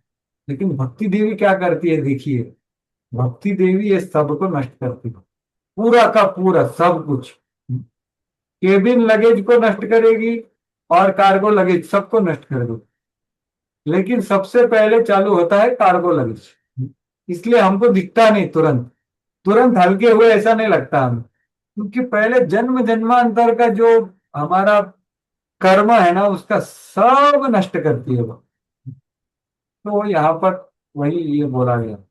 जैसे देखो, चार प्रारब्ध के उदाहरण देते हैं। जिससे कुछ लोगों को बहुत क्रोनिक डिसीज होता है ना, क्रोनिक डिसीज, जीर्ण रोग प्रोपर बोल, या कोई लीगल इम्प्लीकेशन होता है ना, लीगल इम्प्लीकेशन इतना समस्या देता है ना आदमी को, या किसी को आ, निकृष्ट कुल में जन्म होता है, या अशिक्षित रह जाता, या बदसूरत रहता, ये सब प्रौढ़ पाप कर्म है। इसको प्रारब्ध का प्राकट्य जाने, ये कुछ उदाहरण दिए हैं। तो इसलिए ये सब प्रारब्ध है। और अप्रारब्ध क्या है? वो अगले जन्म में आएंगे वो, इसको अप्रारब्ध बोलो। ठीक है। तो भक्ति क्या करता है? ऐसे विगत पाप कर्मों के फल जिसके कारण हम इस समय कष्ट भोगते हैं, और अपने वर्तमान पाप कर्मों के कारण हम भविष्य में कष्ट भोगेंगे। मतलब क्या? ये दुखालयम अशाश्वतम श्रृंखला चलता रहेगा। लेकिन किंतु इन समस्त पाप कर्मों के फल तुरंत समाप्त हो सकते हैं यदि हम कृष्ण भावनामृत को ग्रहण करें। तो ये शक्ति है कृष्ण भावनामृत कि ये सभी इतने बड़े संचित कर्म को वो नष्ट कर देते। तो इसका रूप गोस्वामी शास्त्र से प्रमाण देते। तो सबसे पहला प्रमाण भगवान के मुख कमल से, और उसको क्या बोला है? अप्रारब्ध हरत्व। एकादश स्कंद में बताया है अप्रारब्ध को जो हरता है। यथाग्नि सुसमृद्धार्चि करोत्येधांसि भस्मसात्, तथा मद्विषया भक्ति उद्धवेनांसि कृष्णशः। तो ये भगवान श्री कृष्ण भक्ति की शक्ति 14वें अध्याय में बताते हुए उनको बता रहे हैं कि एक उदाहरण दे रहे। तो पहले कोई भाषांतर पढ़ लो। कौन पढ़ेगा अभी? दिलीप, दिलीप कुमार को आप पढ़ सकते हैं? ये पीला पीला जो किया है वो पढ़ सकते हैं? हरे कृष्ण। हाँ प्रभु, हरे कृष्णा दंडवत। हाँ, धन्यवाद। वो छोटा अक्षर में वही ना? पीला पीला हुआ, पीला किया हुआ। हाँ। जो इसमें डाले गए असीम ईंधन को जलाकर खाक बना सकती है। अच्छा, ऊपर से है। हाँ, पूरा आपको कितने रहा है शायद। ठीक है, मैं पढ़ लेता हूँ। उधर मेरी भक्ति उस प्रज्वलित अग्नि के समान है जो इसमें डाले गए असीम ईंधन को जलाकर खाक बना सकती है। हाँ, तो देखिए यहाँ पर क्या तुलना, धन्यवाद, क्या तुलना की है? सुसमृद्धार्ची आरती। देखो, अग्नि होता है, अलग अलग तरह का होता है देखो, लेकिन एक बहुत बड़ा प्रज्वलित अग्नि जो होता है, तीव्र अग्नि, उसमें आप कितना भी ईंधन डालो ना, सब वो खा ले। वैसा मद विषया भक्ति बहुत शक्तिशाली होता है, आप कितना भी उसमें डालो सब खाक कर दो। इसलिए बोला जाता है कि भक्ति में इतना शक्ति है, हरि नाम, हरि कथा, हरि सेवा में, कि आप कितना भी पाप किए होना सब नष्ट हो जाए। जगाई मदाई ने इतने पाप किए थे ना कि चित्रगुप्त उनका पूरा हार्ड डिस्क टूट गया था। मतलब इतना स्टोर कर रहे थे, इतने पाप किए, लेकिन जब उन्होंने भक्ति किया तो सब नष्ट हो गया। अजामिल ने इतने पाप किए थे, सब नष्ट हो गए। तो ये शक्ति है। यहां पर क्या बोला है कि आपका कितना भी कार्बो लगेज हो, कितने भी करोड़ों जन्मों में आप अरबों पाप कर्म किए हो, वो सभी कुछ नष्ट हो सकता है अगर हम शुद्ध भक्ति करेंगे। तो ये अप्रारब्ध हरत्व का बहुत बड़ा शक्ति है, क्योंकि ये जो शुद्ध भक्ति जो है, मद विषया भक्ति, ये बहुत शक्तिशाली है, सबको खाक कर देती है तुरंत। तथा करोति एधांसि भस्मसात, तुरंत भस्मसात कर देती। तो यही प्रभुपाद जी यहाँ पर बोल रहे, प्रज्वलित अग्नि। और उदाहरण दे रहे भाई, गीता अर्जुन सोचा था अरे मेरे को पाप नहीं करना है यार, आप मेरे को पाप में क्यों लगा रहे हो? लेकिन भगवान बोल रहे अरे पाप नहीं, ये मैं बोल रहा हूं इसलिए करो। तो उन्होंने हिंसा किया, लेकिन वो बिल्कुल पाप नहीं था, उनको कुछ फल भोगना नहीं पड़ता, वो भक्ति थी।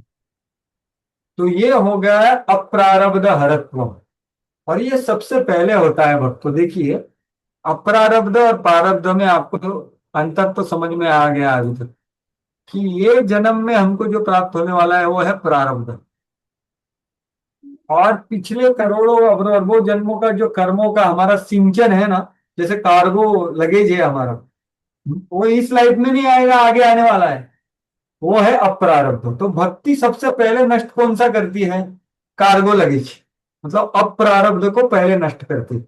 वो कितना भी हो, किसी का छोटा सा बैग हो या किसी का पूरा 500 किलो का हो, सबको नष्ट कर देती।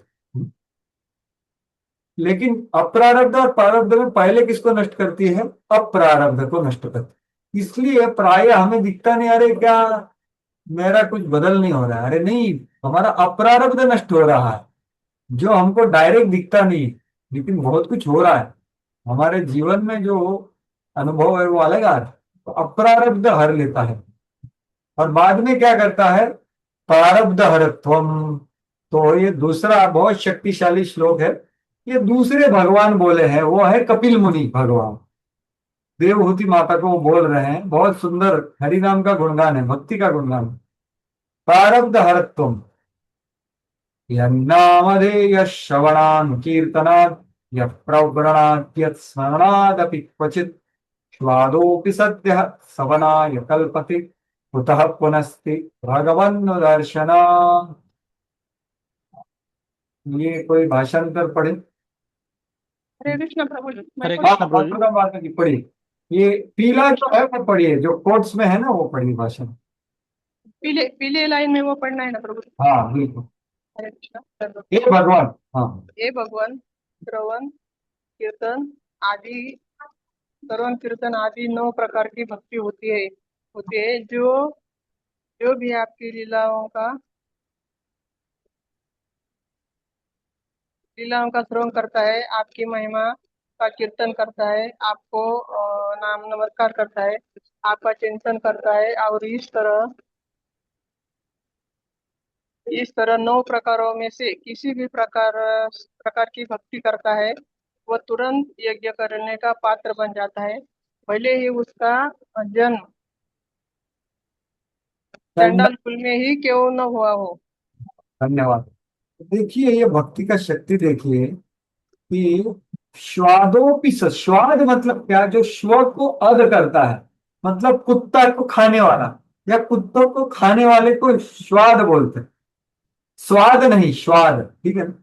उसमें स्वाद नहीं होता कुछ, लेकिन स्वाद।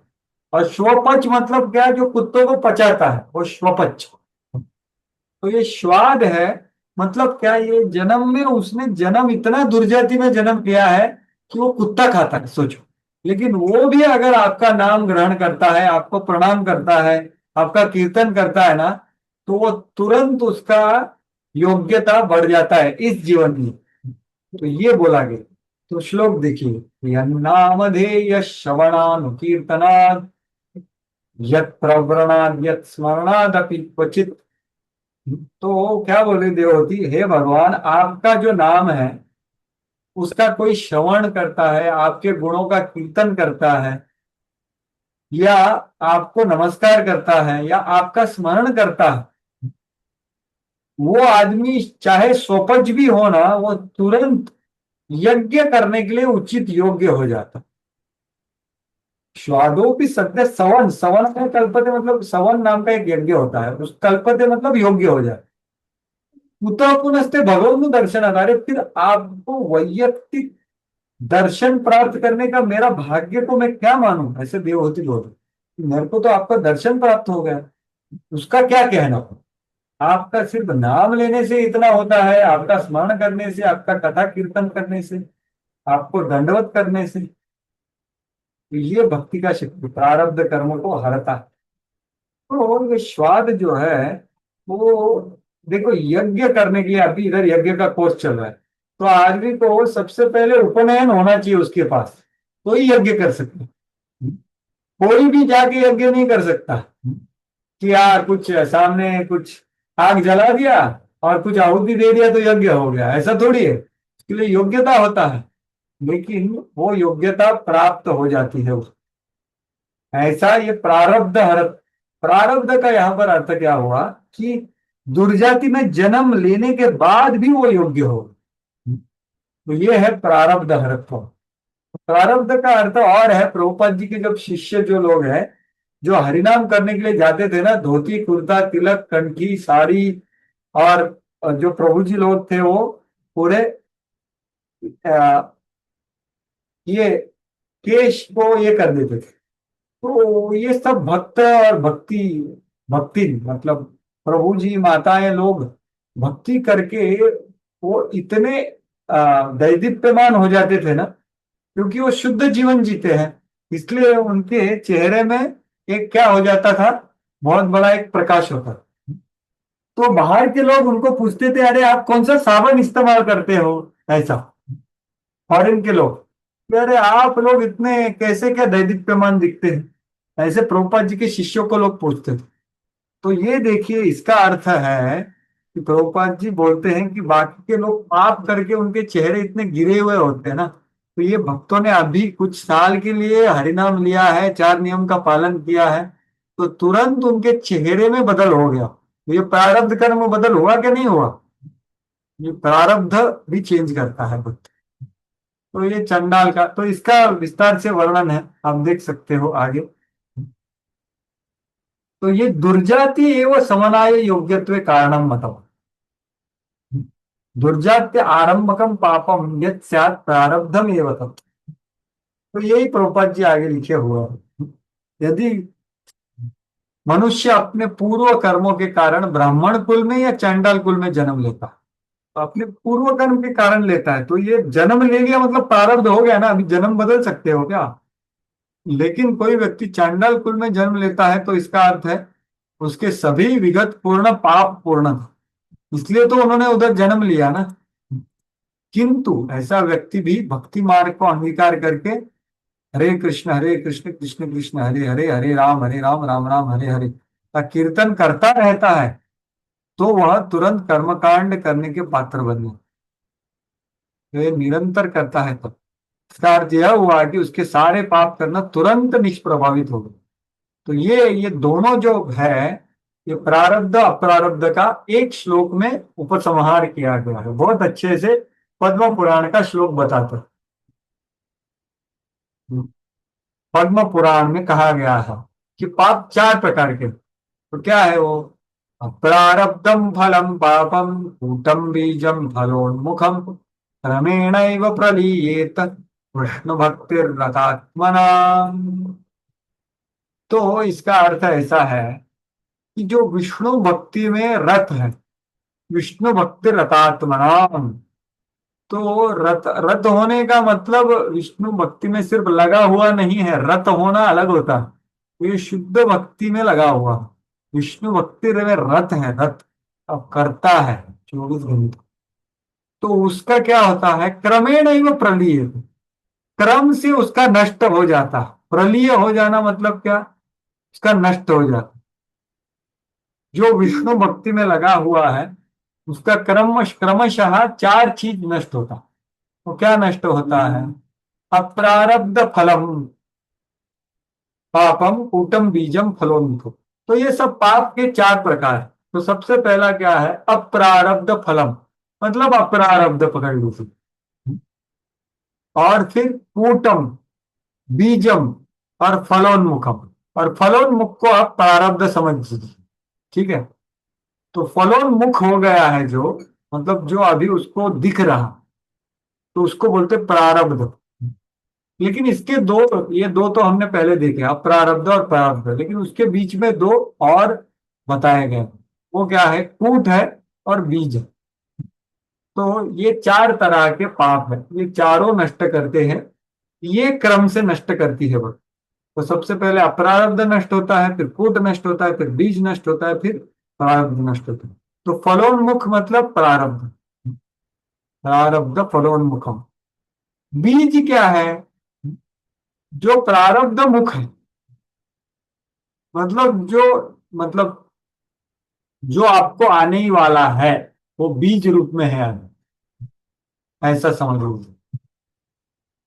और कूट उसके पीछे, मतलब जो अप्रारब्ध से छूट गया है लेकिन अभी तक बीज नहीं बना। तो प्रभुपाद जी उसको क्या लिखते हैं, देखिए, वह प्रभाव जो अभी फलीभूत नहीं हुआ तो वो अप्रारब्ध है, ठीक है। और जो प्रौढ़ हो चुका है वो है प्रारब्ध। ये दो तो स्पष्ट है। लेकिन जो बीज रूप में पड़ा रहने वाला प्रभाव है वो है बीज। तो बीज रूप में मतलब क्या, देखो एक खेती कर रहा है आदमी, तो उसने बीज खरीद करके रखे हैं और वो कल उसको बोने वाला है और फिर उसको फल प्राप्त होने वाला है, उसका पेड़ पौधा सब आएगा। तो बीज तो वो है बीज, अभी तक उसने बोया नहीं लेकिन वो आने वाला है। तो बीज रूप में पड़ा है, तो वो हो गया प्रारब्ध के पास जो है वो हो गया बीज, ठीक है। तो इसको हम दूसरा रंग देंगे। और जो प्राय पौड़ है वो है कूट। तो ये चार तरह के, ये यह भी कहा गया है कि ये चारों प्रभाव उनके लिए तुरंत लुप्त हो जाते हैं जो भगवान विष्णु के शरण में जाते हैं। विष्णु भक्त क्रमेण प्रलीयेत विष्णु भक्ति रतात्मा। और कृष्ण पूर्ण कृष्ण भावना भावित होकर उनकी सेवा में संलग्न होते। तो देखिए, ये ये विष्णु भक्ति रतात्मन का मतलब क्या दिया है कि पूर्णपणे कृष्ण भावना में होकर संलग्न होते हैं सेवा में। तो ये चार तरह के जो पाप के ये है ना वो है। तो एक सरल उदाहरण से बताता हूं मैं कि एक खेती करने वाला है समझो, तो पहले क्या बीज वो खरीदता है कि नहीं, तो उसका समझो वो बीज खरीद लिए हैं बहुत सारे उसने, लेकिन अभी का जो हंगाम चल रहा है वो लेके आया है अपने खेती के पास, और बाकी जो रखे हैं वो स्टोरेज में रखे हुआ है, बहुत दूर है, वो 10 किलोमीटर दूर है, वहां पर खरीद करके रखा हुआ है वो बीज। वो जब बारिश आएगा तो वो लगाएगा। अभी समर में जो बीज लगाना है वो अपने खेती में लाके रखा है उसने, और जो वर्षा के ऋतु में लगाएगा वो भी खरीद लिया है, लेकिन वो अभी तक खेती में नहीं लाया, वो स्टोरेज में रखा है, वो 10 किलोमीटर दूर है उसका स्टोरेज। तो ये उदाहरण से समझ में आएगा कि ये प्रारब्ध अप्रारब्ध ये सब क्या, कूट बीज क्या है। तो प्रारब्ध क्या है, उसने ऑलरेडी लगा दिया है खेती में, ये है प्रारब्ध। बीज मतलब क्या, जो अभी वो कल लगाने वाला है वो है बीज, उसके खेती के बाजू में वो है, कल लगाने वाला है उसको जोत करके, वो है बीज। मतलब क्या, वो प्रारब्ध के पास है, तुरंत आने वाला है। लेकिन जो अप्रारब्ध वो क्या है, जो स्टोरेज में रखा हुआ है ना, जो वर्षा ऋतु में वो लाने वाला है, वो जो है वो है अप्रारब्ध बीज। अप्रारब्ध जो कर्म है उसका वो वहां पर रखा हुआ, और एक बार वो सोचता है कि अरे बारिश का सीजन आ गया है, अभी वहां से यहाँ पर हम लाना चालू करते हैं। तो वहां से जो लाने का आरंभ हो गया, तो उसके जो पास में होता है वो है कूट, ठीक है। वो कुछ दिन में खेती में पहुंच जाएगा, तो वो बन जाएगा बीज, और कुछ दिन में वो बीज को रोपण करके वो फल फूल प्राप्त करेगा, वो है प्रारब्ध। तो ऐसा है अप्रारब्ध, कूटम और बीजम और प्रारब्ध। बोलने का तात्पर्य यह है कि ये सभी चीज नष्ट हो जाती है, और ये सभी चीज हमें दैनंदिन जीवन में क्लेश देती है। तो भक्ति में आगे बढ़ना मतलब ये सब नष्ट होता। अगर भक्ति में शुद्ध भक्ति, जितना हम शुद्धता से भक्ति करेंगे उतना तीव्रता से ये नष्ट होगा। जितना मिश्र भक्ति होगा उतना लंबा चलेगा, तो नष्टता कम होगा, क्योंकि उसका शक्ति कम हो गया ना भक्ति का। जैसे सूर्य बादल के बिना बहुत शक्तिशाली होता है ना, तीव्र होता है, उसका जो किरण होता है वो तीव्र होता है, वैसे शुद्ध भक्ति बहुत तीव्र होता है। लेकिन अगर उसको बादल ने अगर आच्छादित कर लिया है, ज्ञान कर्मादि अनावृतम या अन्नाभिलाष से हम कर रहे हैं, मिश्र भक्ति कर रहे हैं, तो फिर उसका प्रभाव कम होता है। तो ये क्लेशाग्नि उतना अनुभव नहीं होता। तो ये बात, तो ये चार चीज को प्रभुपाद जी विस्तार से बताते हैं, मैंने एक उदाहरण से बता दिया आपको। ये जानना चाहिए, देखो पद्म पुराण के इस कथन से यह समझना चाहिए कि भौतिक कल्मश अत्यंत सूक्ष्म होता है। तो ये जानिए कि हमारा जो कल्मश है ना हृदय में, हमारे हृदय में है, इरादों में है, इच्छाओं में है, विचारों में है, बोली में है, क्रिया में है, ये बहुत सूक्ष्म होता है। और ये भौतिक कल्मश से ही हमें क्लेश प्राप्त होता है, कल्मश से क्लेश। तो ये जो है ये नष्ट करती है भक्ति देव, पूरा का पूरा। लेकिन कैसे नष्ट करती है? अप्रारब्ध से लेकर के प्रारब्ध को नष्ट कर। तो एक सुंदर उदाहरण देते हैं वो, कि देखिए जब किसी को कोई रोग हो जाता है तो रोग का कारण, उसका उद्गम और उसके बढ़ जाने का को निश्चित कर पाना प्राय अत्यंत कठिन होता है ना। कोरोना में ये सबको अनुभव हुआ कि नहीं? का क्या कारण है, किससे हो रहा है, क्या हो रहा है, कुछ समझ में नहीं आता। किसी रोग की व्यथा सहसा उत्पन्न नहीं होती, तुरंत नहीं होती। वो रोग बाद में आता है तो आदमी मर जाता है तुरंत। पहले कुछ सिम्टम दिखता है कुछ दिन के लिए, फिर चला जाता है, पहले कुछ समझ में नहीं आता। किसी रोग की व्यथा सहसा उत्पन्न नहीं होती, उसमें कुछ समय लगता है। वैसे ही हमारे कर्मों का भी होता है। तो हमें कभी प्रतीत होता है कि अरे ये आज के इतना पाप करने वाला आदमी इतना खुश क्यों है, और इतना अच्छा काम करने वाला आदमी इतना दुखी क्यों है। ऐसा बहुत लोगों के दिमाग में होता है। विशेष रूप से मैं कुछ लोगों से मिला हूँ, बहुत सारे, 2-3 रिक्शा वाले तो हैं। वो बोलते थे मैं पहले बहुत मंदिर जाता था, भगवान का पूजा करता था, लेकिन मेरे जीवन में कुछ घटना घटा, कोई चला गया तो मैं तो सोमवार मंगलवार बुधवार हर दिन में कुछ पूजा करता था, कुछ नमाज करता था, कुछ उपवास रखता था, कुछ व्रत रखता था, लेकिन मेरा बेटे का देहांत हो गया। तो मैं कैसे मानूं भगवान ये है? मैं नहीं मानता भगवान है। मैं इतना करा और भगवान ने मेरा बेटे को मार दी, तो मैं कुछ नहीं करूंगा। तो ऐसे नास्तिक बहुत सारे हैं, लेकिन वो समझ नहीं पा रहे कि अरे ऐसा क्यों हो रहा है, इसके पीछे कुछ कारण है। बहुत सारे लोग पूछते हैं अरे ये इतना पाप कर रहा है पॉलिटिशियन, अभी इतना खुश कैसा है, इतना सब ऐसे कर। अरे अभी पाप करने वाले का फल बाद में मिलने वाला है। वह पहले पुण्य किया है इसलिए वो अभी कुछ मिल रहा है उसको, लेकिन उसका अभी इस्तेमाल कैसा कर रहा है वो हमें जानना चाहिए। तो ये इसलिए क्या बोल रहे हैं, जिस तरह एक डॉक्टर सावधानी बरतने के लिए संदूषण को फैलने से रोकने के लिए टीका लगाता है, बराबर क्यों? तो इसलिए वो कोरोना का टीका आया था ना, वो सबने लगाया, उससे इंजेक्शन से बहुत अच्छा प्रभाव होता है ना, तो अंदर का भी सब नष्ट हो जाता है। उसी तरह हमारे पाप पूर्ण कर्मों के बीजों को फलीभूत होने से रोकने का व्यवहारिक टीका एकमात्र कृष्ण भावनामृत में संलग्न होना।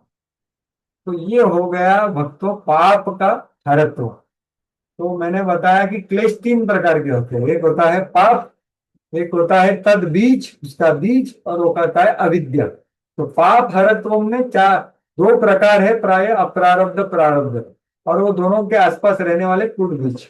अभी बीज हरत्व, अभी जो दूसरा ये बीज है ये अलग शब्द है, ठीक है। बीज हरत्व को बताया जाएगा भागवतम के उद्धृत करें। तो ये अजामिल के प्रसंग का बहुत सुंदर श्लोक है। तैस्तान्यघानि पूयन्ते तपोदान व्रतादिभिः न धर्मजं तद्हृदयं तद अपि शांति सेवया।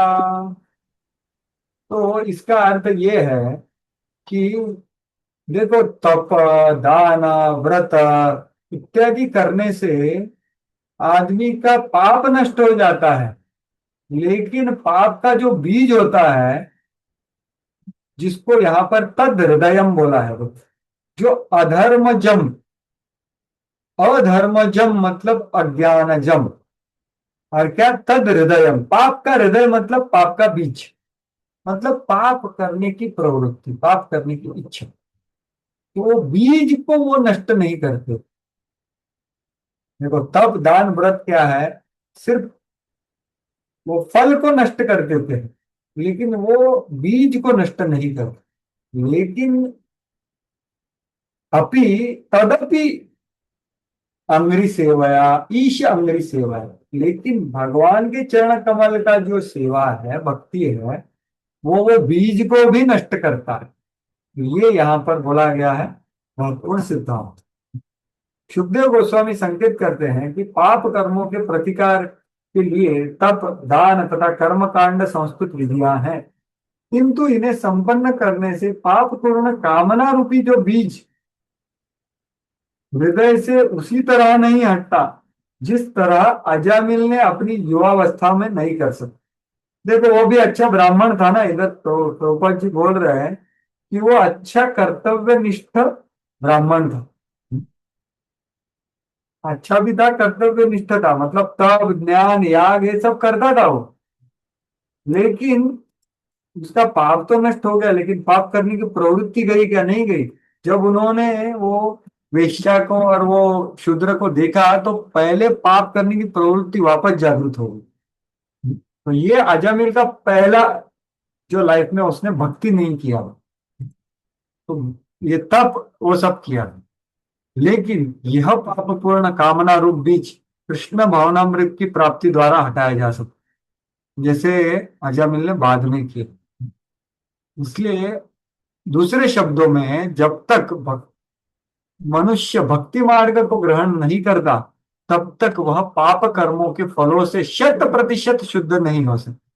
मतलब कुछ परसेंट शुद्ध हो जाएगा, 100% नहीं होगा। एक अवान्तर उदाहरण है, जैसे देखिए कोई हमको कुछ रोग हो गया है, तो जैसे कुछ समझो घुटना दर्द कर रहा है या सिर दर्द कर, तो मैं किसी का निंदा नहीं कर रहा हूँ, समझने के लिए बोल रहा हूँ। जैसे एलोपैथी हो गया, वो क्या करेंगे? पेन किलर देते हैं, मतलब पेन तो चला जाता है, लेकिन जो रोग है उसके रूट में वो जाते नहीं, इसलिए क्या होता है? वापस आ जाता है। लेकिन आयुर्वेद क्या करता है? उसके रूट में जा करके उसका नष्ट करता है। वैसा है ये भक्त। तो पाप करने का जो इच्छा है, वास, कामना रूपी बीज है, जो अजामिल का पहले नष्ट नहीं हुआ था, वो भक्ति करने के बाद नष्ट हो गया, 100% नहीं करने से। तो वही उसको प्रभुपाद जी अलग अलग 2 उदाहरण देते हैं। वो रोग का उदाहरण वापस दिया उन्होंने, सिर्फ यहाँ पर विशेष रोग का उदाहरण दे रहे। यौन रोग होता है ना, रतिज रोग, तो वो कुछ दिन के लिए यौन संबंध रुका देता है, बहुत कठिन से कठिन उसका क्या लेता है, ट्रीटमेंट भी लेता है उसका, चिकित्सा द्वारा उसको बोलता है भाई यौन संबंध बंद करो, बंद कर देता है और वो ठीक हो जाता है। लेकिन ठीक होने के बाद वो क्या करता है? वापस यौन संबंध रखता है, वापस समस्या होता है। ये एक उदाहरण प्रभुपाद जी देते हैं। अत्यधिक विषय जीवन बिताने के जो कारण यतिज रतिज रोग से जो पीड़ित होता है, तो उसको कब बचाया जा सकता है? उसको शिक्षा देनी पड़ी। जब तक उसे यह समझने की शिक्षा नहीं दी जाती कि विषयी जीवन निंदनीय है, तब तक ऐसे बार बार होने वाले कष्ट से नहीं बचा जा सकता। और दूसरा उदाहरण अजामिल के प्रसंग में ही आता है, जो है मन्ने कुंजर शौचव, हाथी का स्नान। तो हाथी बहुत अच्छे से स्नान करता है, पानी गिरी डालता है दूसरे के ऊपर, लेकिन तुरंत बाहर आने के बाद क्या करता है? वो मिट्टी लगा देता है। तो ये है प्रायश्चित्त करना। तो आपने इसके पहले कौन सा ईशोपनिषद, नहीं आपका ये हो गया ना, ये प्रायश्चित का चर्चा कहाँ पे आया था बताइए, किसी को याद है? प्रभु जी जस्ट पहले हमने जब स्टार्ट किया था प्रायश्चित वाला, मतलब इसी के आमुख में जब पढ़े थे तभी प्रायश्चित के बारे में कौन बताइए। सा और पुस्तक? एनओआई में प्रभु जी, हाँ, उपदेशामृत के पहले अध्याय में। पहले अध्याय में। हाँ बिल्कुल सही। अध्याय इससे शुरुआत होता है कि भाई हम कितने भी कर्म कांड या प्रायश्चित कर लें, उससे हाथी स्नान के बराबर है। स्नान तो हो जाएगा, स्वच्छ हो जाएंगे आप, कितने समय तक आने के बाद वापस मिट्टी डालेंगे। तो ऐसा दूसरा उदाहरण, मनुष्य न तो योग से, न दार्शनिक चिंतन या ज्ञान से, न सकाम कर्म से अपने पाप पूर्ण कामनाओं के बीच से बच सकता। बाकी कौन से भी योग पद्धति से वो ये बीज को नहीं हटा सकते, केवल भक्ति लगकर ही ऐसा किया जा सकता। तो ये हो गया। और तीसरा जो सबसे गहरा है, देखो क्लेश 3 चीज से आता है, एक है पाप, दूसरा है तद बीज, तो ये दोनों हो गया। अभी है अविद्या, ये दोनों का जो जड़ है वो है अविद्या। तो भक्ति अविद्या को भी हरण करता है, क्योंकि भक्ति डायरेक्ट अंदर जाता है हृदय में, अहंकार को पकड़ता है। वही यहाँ पर बोला, पंकज पलाश विलास भक्त्या कर्माशयं ग्रथितमुद्रथयन्ति सन्तः तद्वन्नरिक्तमतयो यतयो विरुद्ध श्रोतागणस्तमरणं भज वासुदेवम। हाँ, तो ये कौन बोल रहा है? सनत कुमार जी बोल रहे हैं पृथु महाराज को, जो कि शुद्ध भक्त है। सनत कुमार जो है ये थोड़े ज्ञानी टाइप वाले भक्त, लेकिन वो देखें कि अरे ये भक्त करने वाला भक्त है, इसको भक्ति के बारे में कुछ बताना चाहिए। तो ये श्लोक उद्धृत करते हैं, 2 श्लोक 39 और 40। ये बहुत सुंदर श्लोक है। तो कोई भाषांतर पढ़ेगा? आलोक कृष्ण को आप भाषांतर पढ़ेंगे? हे राज, मनुष्य का मिथ्या अहंकार इतना प्रबल होता है कि वह उसे इस जगत में उसी तरह रखता है जैसे कोई प्रबल रस्सी से बंधा हो। केवल भक्तगण कृष्ण भावनामृत में संलग्न होकर इस प्रबल रस्सी की गांठ को काट सकते हैं। अन्य लोग जो कृष्ण भावनामृत नहीं है किंतु महान योगी या कर्मकांडी बनना चाहते हैं, भक्तों के भांति प्रगति कर नहीं पाते। अतएव प्रत्येक व्यक्ति का कर्तव्य है कि वह मिथ्या अहंकार की इस गांठ को काटने एवं भौतिक कार्यों में व्यस्तता से छूटने के लिए कृष्ण भावनामृत के कार्यों में अपने को लगाए। मिथ्या अहंकार की यह 6 गांठ अज्ञान के कारण है। अच्छा, तो देखिए यहाँ पर क्या बोला है, श्लोक का बहुत सुंदर अर्थ है कि देखो जो रिक्तमती लोग हैं, रिक्तमती मतलब जो क्या ज्ञानी योगी जो लोग हैं, वो ध्यान भी करते हैं, बहुत यत्न करते हैं, बहुत मुश्किल मुश्किल यत्न, यतयो भी रुद्धा रिक्तमतयो, लेकिन इतना मगजमारी करके भी उनका जो कर्माशयम ग्रथितम, जो अहंकार का गांठ होता है ना, वो उद्ग्रथयंती नहीं होता, उसको काटा नहीं जाता। लेकिन संत जो है वो भक्त है, वो क्या करते हैं? पाज पंकज पलाश विलास भक्त्या, वही जो कर्माशय है, जो गांठ है बहुत गहरी वाली, वो भक्त लोग भगवान के चरण कमल के सदैव चिंतन संकीर्तन इससे उसको काट सकते हैं। लेकिन ये लोग रिक्तमती जो लोग हैं वो नहीं काट सकते, लेकिन वो क्या करते? प्रयास करते हैं। उनका प्रयास किसके समान है कि जैसे नदी है, नदी उसमें बहुत सारे लहरें उठती है ना, तो आप नदियों की लहरें को रुका सकते हो क्या? बताइए, नहीं रुका सकते। तो वो उनका उनका प्रयास ये नदी की लहरों को रुकाने जैसा हो। लेकिन ये नदी अगर सागर में मिलती है, और सागर की लहरें कितनी बड़ी होती है ना, तो फिर क्या हो जाता है? एक नदी की लहर बहुत छोटी हो जाती है सागर की लहरें की। तो ये सागर की लहर, सागर से मिलना मतलब शुद्ध भक्त का शरणागति और उनकी इच्छाओं के अनुसार जीवन जीना। तो ये है सागर में मिलना। हमारे भौतिक इंद्रिया, भौतिक जीवन, करोड़ों जीवन का जो कर्म है उससे भौतिक इच्छाएं प्रकट होगी, लेकिन उसको हम नहीं रोक सकते, इंद्रिय दमन हम नहीं कर सकते। लेकिन हम जब इंद्रिया गुरु, हरि गुरु वैष्णवों की सेवा में लगाएंगे, उनकी इच्छाएं जो है ना, हमारी भौतिक इच्छाएं छोटी है, उनकी भगवान की सेवा करने की, प्रभुपाद जी की, गुरु की इच्छाएं इतनी बड़ी होती है ना, उसमें अगर हम मिल गए तो हमारी जो छोटी छोटी लहरें हैं वो कुछ नहीं रहती। तो ये प्रभुपाद जी इसके भागवतम के तात्पर्य में लिखते हैं। तो ये अहंकार को पकड़ता है, अहंकार को काटता है। तो ये बात ये यहाँ पर बताया है, ये अविद्या हरत्व। और एक उदाहरण दिया है कि कैसे कृतानुयात्रा विद्या वेद हरिभक्तिरनुत्तमा अविद्या निर्धत्याशु दावज्वालेव पन्नगिनी। इसका अर्थ ऐसा है, पद्म पुराण में बताया गया है कि ऐसा दावाग्नि लग गया ना तो बहुत सारे प्राणी वगैरह भाग जाते हैं, लेकिन जो सर्प जो होता है, जो जमीन के ऊपर होता है ना, वो पूरा का पूरा जल जाता। वैसे ही हरि अनुत्तम हरि भक्ति, जो तीव्र हरि भक्ति है, शुद्ध हरि भक्ति है, उसके पीछे पीछे विद्या यात्रा करती है, उसके पीछे पीछे विद्या चलती है, उससे अविद्या नष्ट हो जाती है। जैसे दावाग्नि कैसा फैलता है ना, वैसा शुद्ध भक्ति का जो प्रभाव है उसके पीछे पीछे सब आता रहता है, विद्या भी आती है।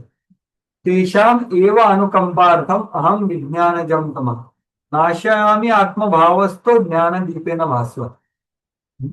तो देखिए ये शक्ति है शुद्ध भक्ति का।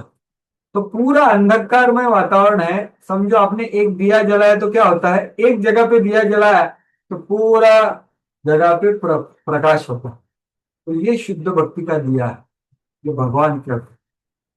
तो ये यहाँ पर ये जो सांप है वो भी जल जाते हैं। तो ये पाप रूपी सांप अविद्या जो होती है, ये बीज से भी गहरी होती है अविद्या, उसका भी विनाश कर दे। क्यों? क्योंकि कृता अनुयात्रा विद्या भी। तो हरि भक्ति इतनी अनुत्तम है कि उसके पीछे पीछे सब चलती है। प्रबोधानंद सरस्वती ठाकुर लिखते हैं कि मुक्ति मुकुलतांजलि सेव्यते अस्मान धर्म अर्थ मतयो।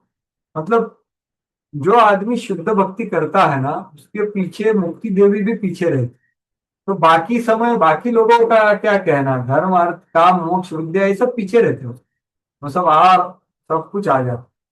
तो ये हो गया क्लेशाग्नि। ये क्लेशाग्नि का हमने आज चर्चा किया विस्तार से। जो सबसे पहला भक्ति का लक्षण है, भक्ति का प्रभाव का अनुभव है।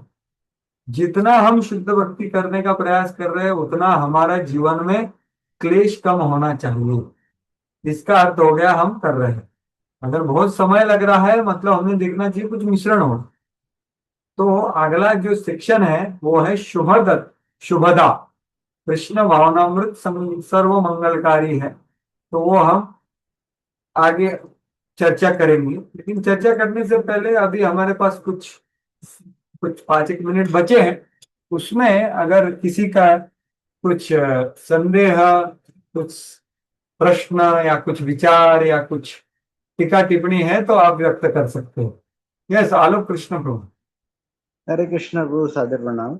हरे प्रभु, कृष्ण। ये जो भक्ति की, शुद्ध भक्ति की बात हो रही, जिसमें सारे कुटुंब बीजम नष्ट हो जाते हैं। हाँ, तो जो खासकर मुझ जैसे जो भक्त है, जो अभी 3 गुणों के अंदर भक्ति कर रहे हैं, तो इनके लिए तो इनमें जो क्या आपने कहना चाहते हो, उसमें जो रूट कॉज क्यों नहीं नष्ट होता, ऐसे बोल रहा हूँ। क्या क्या नष्ट होता है? जो हमारे पाप करने की प्रवृत्ति है, अपराध करने की प्रवृत्ति है, वो क्यों नहीं नष्ट हो जाती? क्योंकि कितना भी सर्व पाप प्रणाशनम हो, लेकिन फिर भी टेंडेंसी नहीं चली जाती, तो उसका क्या फायदा? नहीं, ये जो नष्ट होती है ना वो भी अपने भक्ति के अनुशीलन और भक्ति के स्टेज के अनुसार होती है। जैसे ऐसा वर्णन है कि क्लेशाग्नि और शुभदा, पूरा क्लेशाग्नि ये पूरा का पूरा निष्ठा स्तर पे पूरा का पूरा होता है। जैसे मैंने बताया ना पत्ता, तो पत्ता छोटा सा होता है फिर बड़ा बड़ा होते जाता है ना। तो ये ऐसा एक दिन में नहीं होता है, ये एक प्रोसीजर से होता। तो आप एग्जैक्टली क्या पूछ रहे हो वो मेरे को समझ में नहीं आया। क्योंकि ब्रो 15 श्लोक है नाम तत्व के ऊपर, करेक्ट? तो उसमें 15 बोला कि 15 श्लोक जो है ना नाम तत्व के ऊपर है, भागवतम के। 15वां श्लोक। नहीं, नाम तत्व के ऊपर 15 श्लोक है ना। हाँ, तो उसके ऊपर मैं पूछ रहा था कि उसमें अज्ञान तत्व ज्ञानात है, या फिर सर्व पाप प्रणाशनम है, और भी मतलब कले दोष निधि राजन है। तो इसमें बोला है कि आपके सारे पाप नष्ट कर देता है ये, लेकिन ये टेंडेंसी क्यों नहीं नष्ट कर देता, ये पूछ रहा हूँ मैं क्वेश्चन।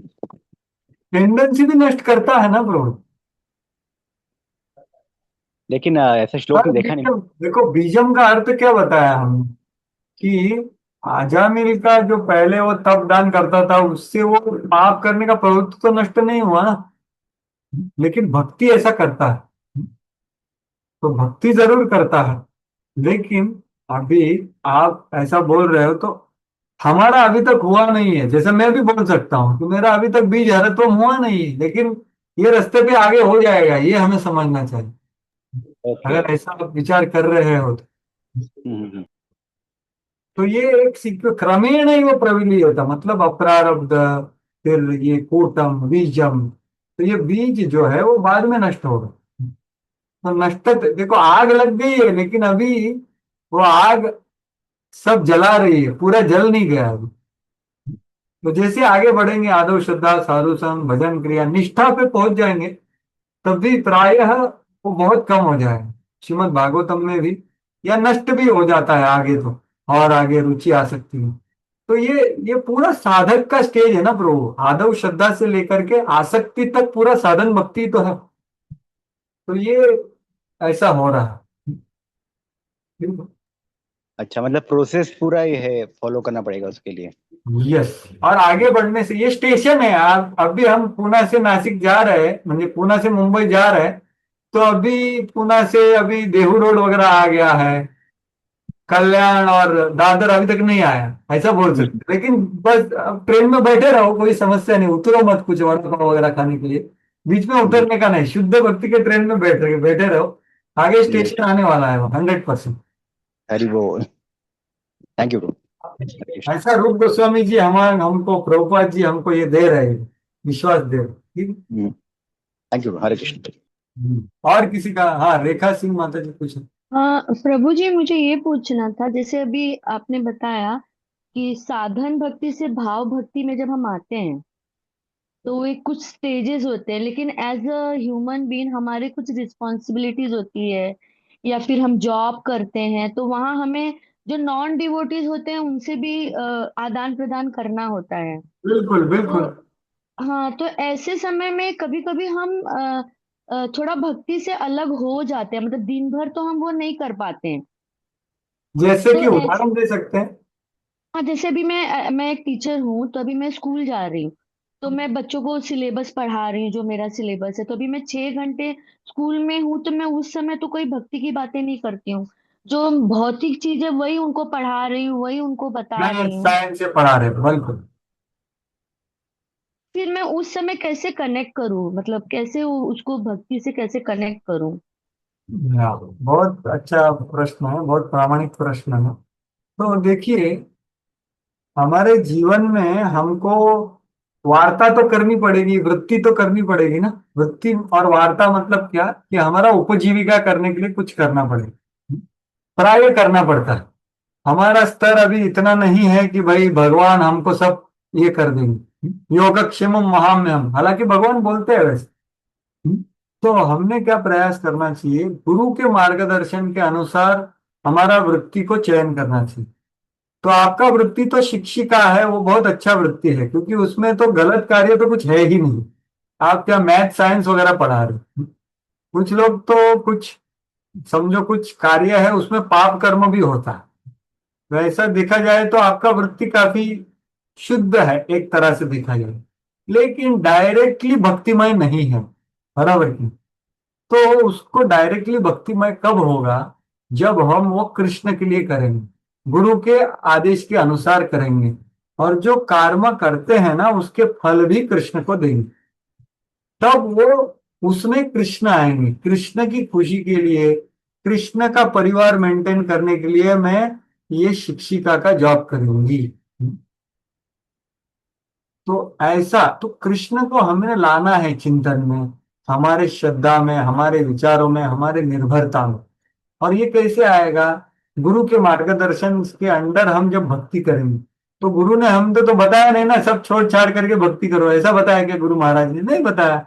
वो बोल रहे हैं कि भाई आप आपका जो जो भी वृत्ति है वो करो और भक्ति भी करो, बराबर।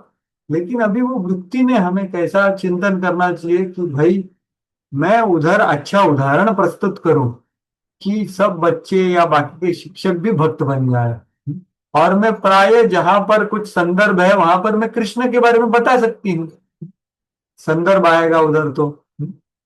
और फिर वो कर्म का जो फल है उसका भी संबंध कृष्ण से होना चाहिए, तब वो कृष्ण के लिए होगा। जैसे हमारे अभी रथ यात्रा आ रहा है ना, रथ यात्रा, तो वहां पर एक प्रभुपाद जी के शिष्य का फोटो होता था। कौन सा शिष्य है वो? जयानंद प्रभु। हाँ, श्रीमान जयानंद प्रभु। तो वो क्या क्या वृत्ति करते थे वो, बताइए।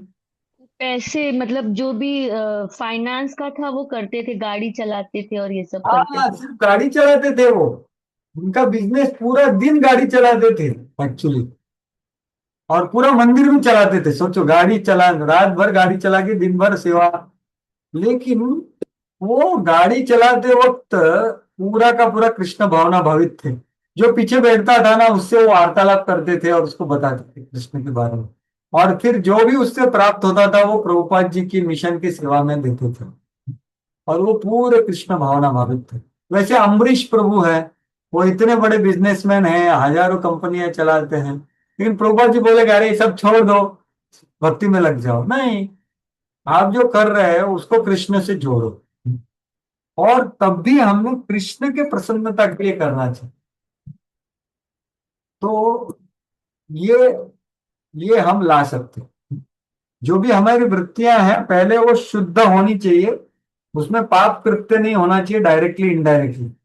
और जो भी अगर पाप कृत्य नहीं भी है लेकिन वो भौतिक है ना, तो उसको अच्छा करने के लिए उसमें कृष्ण चिंतन डालना चाहिए, कृष्ण के लिए उपजीविका। मेरे जैसे प्रभुपाद जी क्या किए बताओ मेरे को, कितने साल, 40 साल क्या किया उन्होंने, बिजनेस किया है क्या नहीं?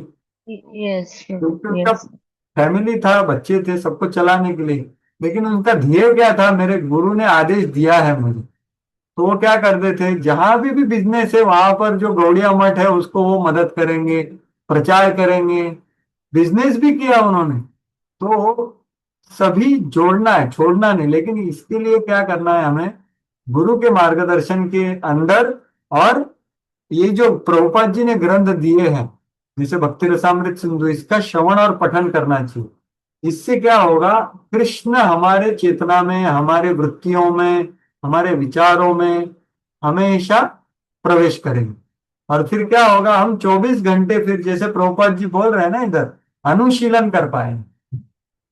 तो ये कुछ विचार है माता जी, मैं तो कुछ वृत्ति कर नहीं रहा हूं, तो कुछ विचार व्यक्त किए। ठीक है। थैंक यू गुरुजी, हरे कृष्ण।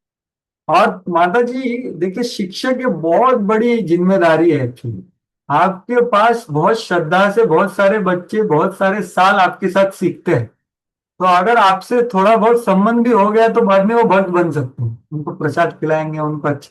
तो ये बहुत बड़ी बात है। तो बहुत अच्छा आप कृष्ण भावना भावित होकर के सिखा सकते। ठीक है। हाँ थैंक यू गुरुजी। हाँ, हरे कृष्ण। और लेकिन ऐसा नहीं होना चाहिए कि वो प्रीचिंग प्रोग्राम बन जाए, फिर वो स्कूल वाले बोलेंगे आप चले जाओ, आप प्रचारक बन जाओ। वैसा भी नहीं करना है। नहीं नहीं प्रभु जी, मैं ना दक्षता से उनको करना है, मैं दक्षता से। श्लोका सिखाती हूँ बच्चों को। हम्म। जैसे हे कृष्ण करुणा सिंधु और वांछा कल्प, ऐसे 5-6 श्लोका में हर क्लास में जो भी क्लास चेंज होती है तो मैं उनको ये 4-5 श्लोका सिखाती हूँ। मैं सोचती हूँ शायद बड़े हो जाएंगे तो कभी वो सुनेंगे तो उनको वो कनेक्ट होगा ऐसा करके। थोड़ा और देखिए, आप कौन सा विषय सिखाते हो? नहीं मैं प्राइमरी में हूँ प्रभु। मैं प्राइमरी प्राइमरी। में तो हमको हाँ तो सब हाँ, सब्जेक्ट अभी पढ़ाने रहते छोटे हैं। बच्चे हैं, बढ़िया है, फिर तो हाँ कोई छोटे समस्या नहीं। बच्चे हाँ। इनको तो कहानियां वगैरह बता सकते। हाँ हाँ स्टोरी भी बताती हूँ प्रभु हाँ, जी। बहुत अच्छा है। ठीक। हरे कृष्ण। तो आप भी कृष्ण भावना भावित रहे, उनको भी कर दीजिए और वो याद रखें। क्या होता और है ना प्रभु जी का, जैसे एनुअल फंक्शन होता है और ये सब में ना हम लोग ऐसे पूरा भौतिक ही हो जाते हैं। जैसे एनुअल फंक्शन में सब डांस होते हैं, गाने होते हैं, हम लोग एक दो ही रखते हैं, बाकी सब ऐसे मूवीज होता है ना उसके बाहर के गाने पे डांस होता है। हाँ ऐसा सब समझ होता रहा है प्रभु जी। तो उस समय ना थोड़ा ऐसा लगता है कि अरे हम लोग क्या कर रहे हैं, लेकिन फिर करना है क्योंकि जॉब है तो करना पड़ता है। बिल्कुल। ये बहुत मतलब बहुत सही बोल रहे हैं आप कि बहुत विरोध होता है ऐसे। तो इसलिए हमें तब भी देखना चाहिए कि अरे क्या करूं, ये करना पड़ रहा है मुझे। और फिर विचार कर सकते हैं, प्रार्थना कर सकते हैं कि वहां पर कुछ कृष्ण भावना भावित हो। से सहन करना पड़ेगा, सहन करना पड़ेगा, ग्रेजुअली समय लगेगा उसको चेंज करने में। हरे ठीक है कृष्ण। और किसी का धन्यवाद। कुछ है, हमने जो चर्चा किया उसके ऊपर? एक्चुअली 1:05 तो हो गया ऑलरेडी, समय तो समाप्त होकर के 5 मिनट